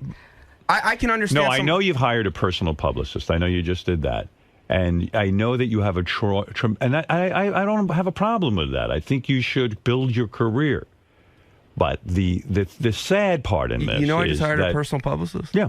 Okay. Did you? I don't know for sure. I don't know what you're talking about. Yeah, you hired a personal publicist. From what are you basing this on? That John Lieberman told us you hired a personal publicist. He said he spoke to him. Sounds just like High Pitch Mike. Yeah. Right. Okay. So, anyway, I'm not against that. Right. I'd like to see your career blossom. I've personally taken an interest in every guy who works here and seeing that their career blossom. I know that. I'm a very big proponent of that. I know.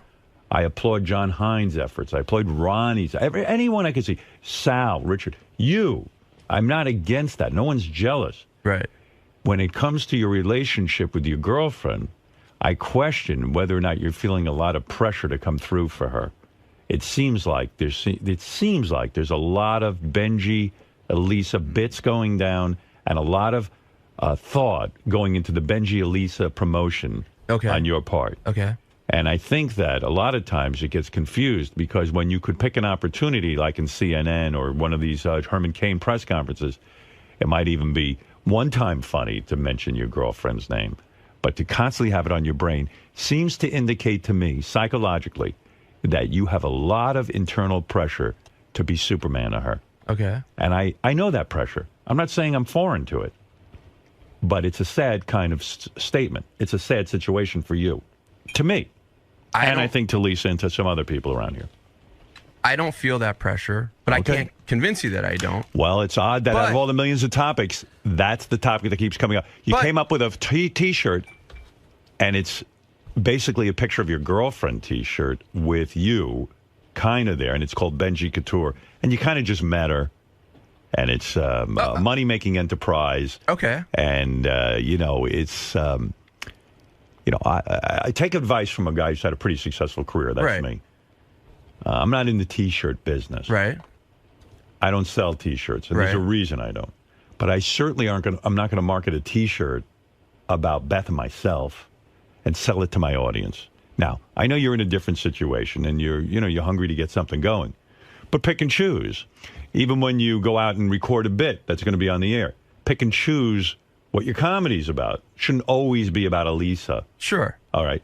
It's so on your brain that it could indicate that you're falling into the abyss of like, wow, I go home today and Elisa's going to want to be in love with me because she got mentioned today on CNN or there's a lot of pressure there. It seems to me. Right. All right. That's it. And even if I say this stuff, what you're assuming is incorrect, I don't feel this pressure. But even if you were correct, I don't think you're aware of the pressure. Okay, that's absolutely possible. Right. I don't think I think you're ethically, Lisa, being wrong to be mean to me about it. Why are you throwing it back on me? It's like you didn't even hear what Howard said. And I don't think she's being mean. Well, I don't. All right. Well, one, you don't. She's critical of you and your girlfriend because she feels your girlfriend should say, you know, hey, maybe do a reality check too and say, hey, Benji, some of this doesn't feel comfortable to me.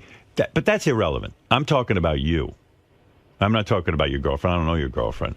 And I think she's lovely, and as Lisa made a good point. If she's going to have a big career, it can't all hinge on you feeling this like you can't be Colonel Tom in this situation. Okay, but I don't. I felt there was several direct things with Lisa being mean to me about it. There's been some where you're kind of. It's a different role between you and I. Right. And are you being mean, Lisa? I had an opinion and I stated it, and then I apologized privately to Benji, saying I'm sorry if that hurt you. That's Gary, is Lisa being overboard and mean? I don't know. I mean, I heard the comment that she made. I think that she speaks for a lot of people who may not want to verbalize that, but I don't know whether it's mean. It's an opinion. It's not like I hate that fucking bitch. It's just like I think Benji's spending a lot of time. Lisa, let's clear this up, too. Do you have emotional feelings for Benji? No, I think he's terrific. I think he's very talented. Do you have romantic interest in Benji? But I agree with you. I think he is an amazing comedy writer. He's 10 steps ahead of everyone. And so when he's trying to sing with Elisa, I think, why doesn't she, as his girlfriend, say, wow, you are so talented. Write a sitcom. You've got a lot of free time.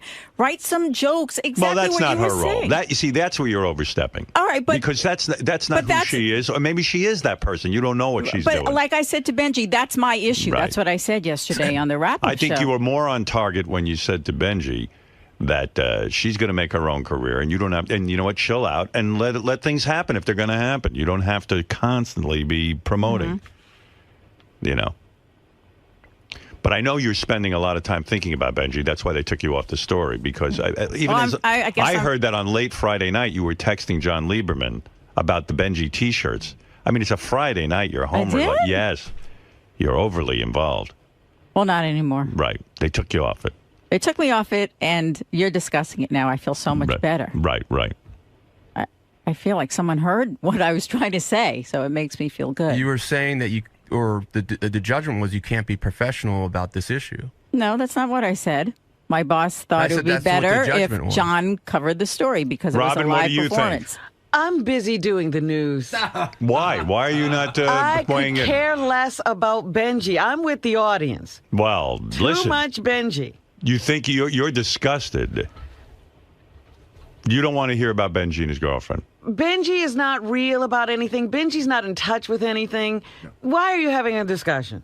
What am I not real about, Robin? I'm not getting into it. I'm talking to Howard. Well, maybe Robin makes sense. Why am I involved? I did get caught up. I don't know. You know what? I got to think about that for a second. I'm sucked in again. Well, I got sucked in on the wrap-up show. I started to say something in the middle of all this, and then I said, maybe it's going somewhere, and then I just started doing the news. I see. Robin.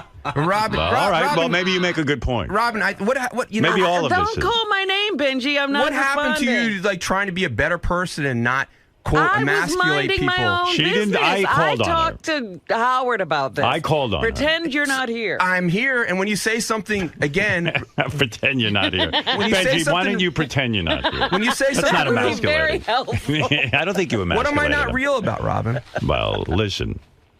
Robin maybe just made the best point of all. Again, I got caught up in I agree. I don't completely fit in here, but you guys make me a scapegoat, and you pigeonhole me in a certain way that... No, I was actually interested in helping you today. I thought Lisa made some good points on the wrap-up show, so I brought it up to Robin, and then I brought it up to you. And I thought that Gary made some good points. I hadn't really been thinking that much about you, and then when I heard the wrap-up show, I became intrigued in this. So, but Robin just made me think of something even the bigger picture. Who the fuck cares about any of this? So she could be right on, and I could be completely off on this. Yeah, but meanwhile... I'm weighing in with my 2 cents. I could be completely wrong.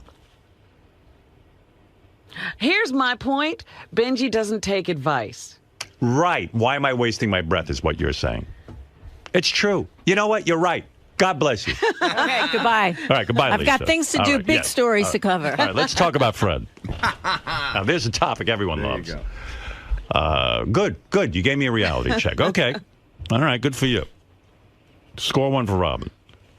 It's true. Here it is, 31 minutes into the show. And it's wasted air. No, Robin, the deal is you don't like me. And so you get angry. He's trying. He's getting to you. Trying. You're going to get sucked in. I'm not going. No, you talk to him now, and then I'll yell at you that you're wasting the audience's time. I'm cured. Do you like Benji? I just want to know. I love Benji. You do? I love him. All right, good. All right. Well, there's your answer. You can't talk to her, but I can. What else do you want to know from Robin? I can't wait till how I'm treated when you really love me. No, we all like you. Things reached the boiling point today between you and Lisa. Yeah. I mean, the gloves came off, and not that it got nasty, but it got very real and very honest. And can this relationship be repaired? Or are you just so pissed off at her that it's almost like she's trying to cockblock you? All right, guys, remember no cell phones. Yeah, I think I have an open.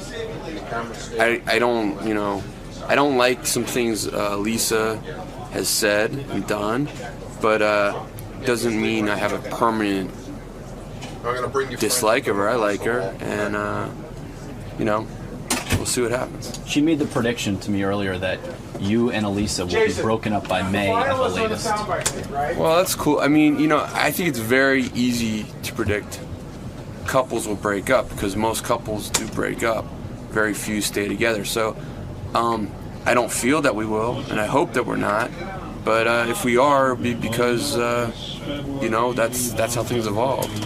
Do you think she sort of threw you under the bus in Howard's eyes, and that she brought to light some things about, you and the Stern Show and publicity, and sort of painted you in a very negative light earlier? Do I think she threw me under the bus? Yeah, like she really, from my standpoint, I think she has some feelings for you, or at least a very strong liking of you, and that's why she's so put off by this relationship. But she spun it as like a Howard. It was an insult to Howard. Oh, I see. So was she like? Yeah, she threw your job under the bus. Oh, yeah. Maybe. Yeah, I think she has personal feelings, and she's trying to rationalize it. I think yes. I don't know if I would say throw under the bus, but yeah, she's trying to rationalize some personal feelings and find reasons that are not legitimate to castigate me. So you wanted to lose all this weight and change your look, but it's not easy being a sex symbol around here. The women, it's driving them nuts. We're the guys. Yeah, some of the guys too. So. Yeah, including me. All right, Mr. Bronk. Thanks. Lisa, today everything sort of came to a head. This has been building up for months and months and months. You mentioned at the end of the interview, now I feel better. I do, because Howard heard what I was saying, what Gary was saying, and that makes me feel that I wasn't just talking into thin air, that it made some sense. But the issue is Benji's not hearing it, and I think it's making him angrier. So I bet you he's angrier at me now. Is this the closest you've ever come to an interview subject in your career? Probably. But, we work so closely here, but I think it was a good thing I didn't go and see them play.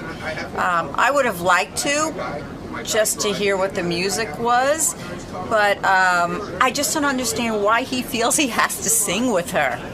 It just feels so phony to me. But is he really hurting anyone at the end of the day? Is he really damaging Howard's reputation or anything? No, he's not, but it just feels so tacky to me and disrespectful to Howard. There's a line that you shouldn't cross, and it bothers me that she hasn't said, like, ooh, maybe this is a little too much, or what does Howard think? Ooh, I'm doing T-shirts now with really, it's my picture. It just doesn't feel good to me. And so I'm glad I said what I needed to say. Do you think Benji will ever forgive you for your hardline stance on his relationship? Yes, when she breaks up with him. You'll be there with open arms? No. No, I won't. A shoulder to cry on? No, he can't have my shoulder. He'll have my support in whatever he decides to do, but maybe he'll see it when she dumps him.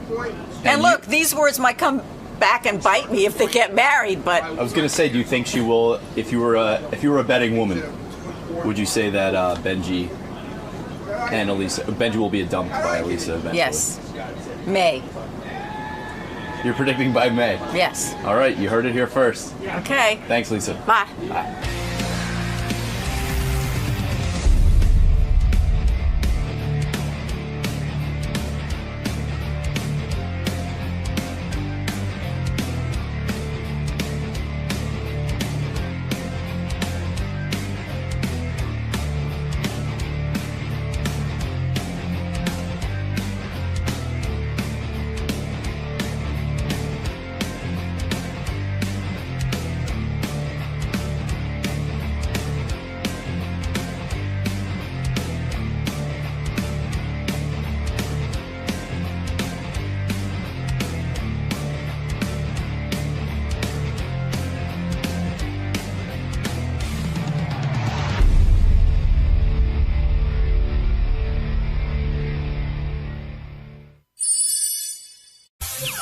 This is the best of the wrap-up show. A recap and behind-the-scenes look with John High and Gary Dell'Abate. The best of the wrap-up show begins now. Hey, it's Gary Dell'Abate. On Monday's wrap-up show, we were talking about who's the bigger superfan, Marianne from Brooklyn or Bobo. And then Bobo called in, and we talked to him about how crazy he is about the show. And then we gave him sort of a Sophie's choice. If he had to give a kidney to Howard or his wife, who would he give it to? You'll be shocked at the answer. We should talk about this Bobo Marianne from Brooklyn. I think that's a good battle when you really think about it. Who's the more passionate fan, Gary? Bobo's probably a tiny, they're pretty close. Bobo might be a little bit more passionate, if you will. Passionate's one word, crazy's another. But, you know, for Marianne's a woman, and they're both leaving, so I said to myself, okay, they're both leaving their family. But when a woman leaves her family behind, like to get up, you know, to before the kids even wake up, and so somebody else has to get the kids off to school, I think she's probably making a little bit more of a sacrifice. I kind of looked at it the same way, but in a more extreme way. And I do think, when I think of what love means, I think Marianne loves him more. But when I think of who is I think Howard could say to Bobo, I want you to give up your life, you know, move in with me and be my slave. And I think there's a good chance Bobo would do it. I don't think Marianne would do it. I don't think Marianne would give up her family. Benji's got something there. Yeah. Marianne loves Howard, but she does love her family too. Bobo loves his family, but he might love Howard a little more. Okay, so if Howard asked Marianne to live in his apartment for a month, you don't think Marianne would do it? For a month? I think for a month, yeah. I think she'd do it for a month. But I think Bobo would do it for a lifetime. Yeah. Bobo, is that true? Hey, how you doing there, guys? Absolutely. I mean, if you speak to John Lieberman, he was at my house for 3 hours, and he interviewed my wife briefly because she doesn't really like camera stuff. And she says, actually, Howard comes first in our lives, and we're second. But, no, I put... Bubba, what's the discussion with your wife? Like, if you say to your wife... But see, it's weird because, like, you don't go to, like, Letterman. You don't hang outside Letterman. You don't hang around a lot. You have you're sort of into the show in a different way. You don't attend a lot of stuff, do you? Well, you know what it is. I'm out here on the island, and it's cost of expensive too to get there. And I'm way out here. It's not like I'm in the city, but nearby. Marianne's not in the city. Well, she's in Brooklyn. It's part of the city. Yeah, but it's not easy for her to get here, and she's got Oh kids. no, I'm not saying it's easy. And she's got kids she's got to get off to school or pick up from school, and she's not doing that to do this. But I would imagine it's easier for Bobo at home because he could still have a relationship with his family, yet follow the show as crazily as he does. Right, but like her kids are grown. I got a 5-year-old. It's a little bit different. But we're both crazy. I think it's a photo finish. It's almost like a horse race. You know what I mean? You don't know. It's right there, neck and neck. You got to give up props too. What's the worst argument or disagreement that you had with your wife over something having to do with the show?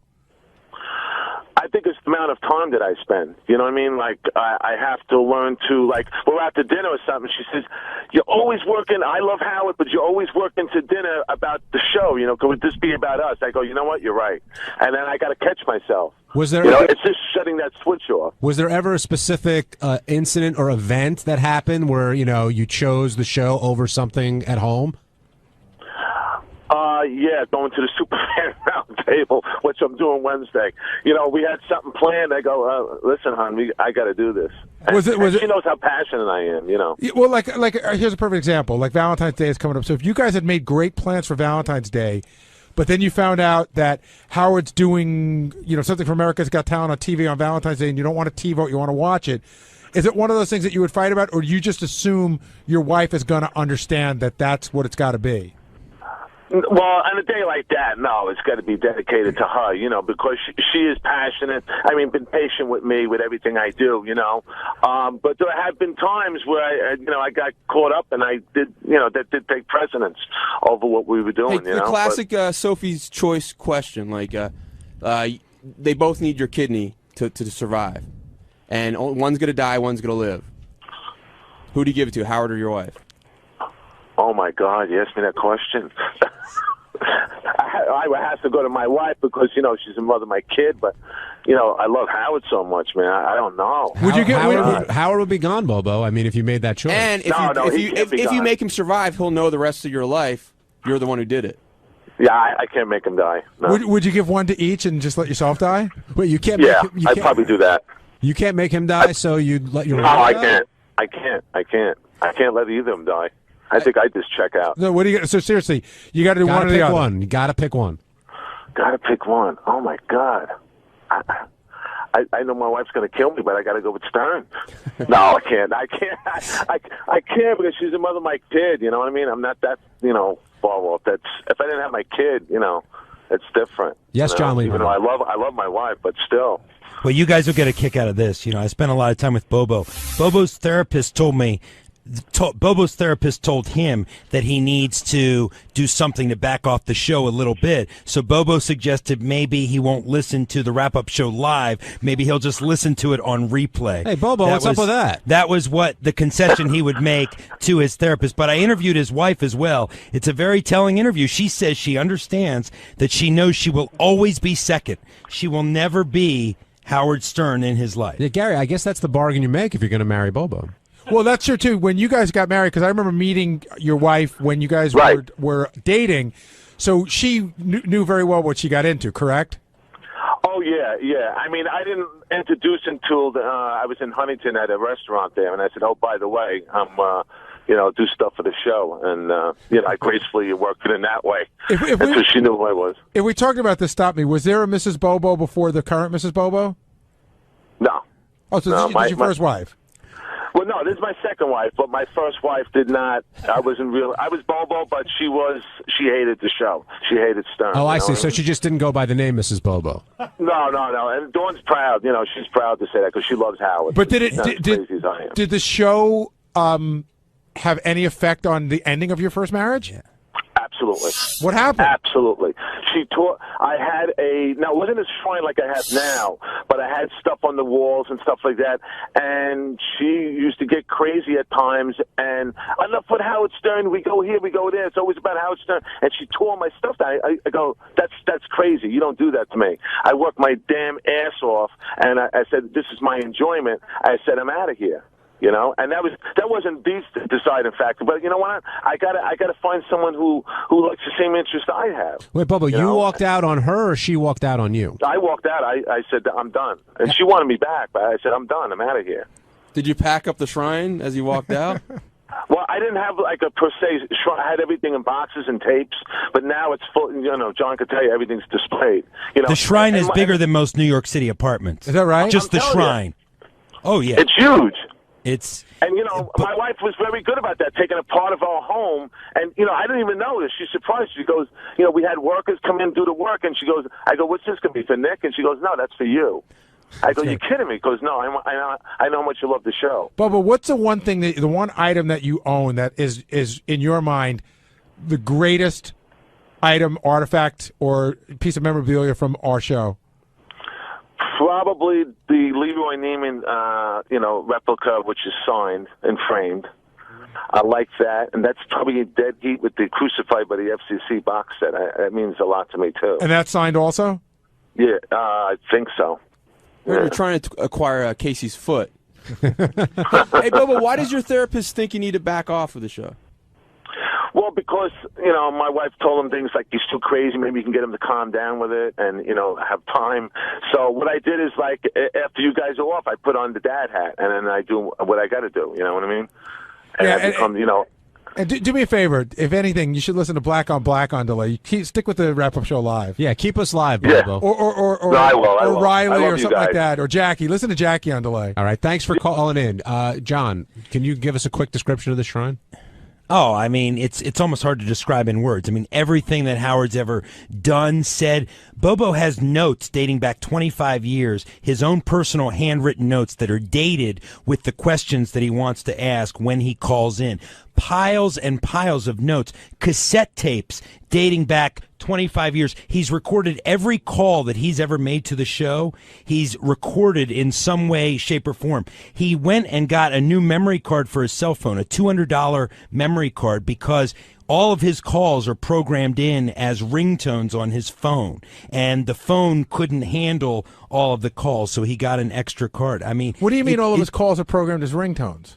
He has all of his calls that he ever made, the recordings of them, rotate as his incoming ringtones. So it might be a Bobo call from 10 years ago. The phone rings, it's that. Then the next call comes in, it's a Bobo call from 5 years ago. Wow. It is so eye-opening. The big difference, I think, about he and Marianne is addicted to the channels as a whole. Anything surrounding Howard 100 or Howard 101 or any of that. Bobo is more focused on just Howard. And in other words, Marianne listens to all the shows on the channels. So doesn't that in some way make her the bigger fan? It's an interesting question. I think there's debate on both sides. Well, who do you, if you had a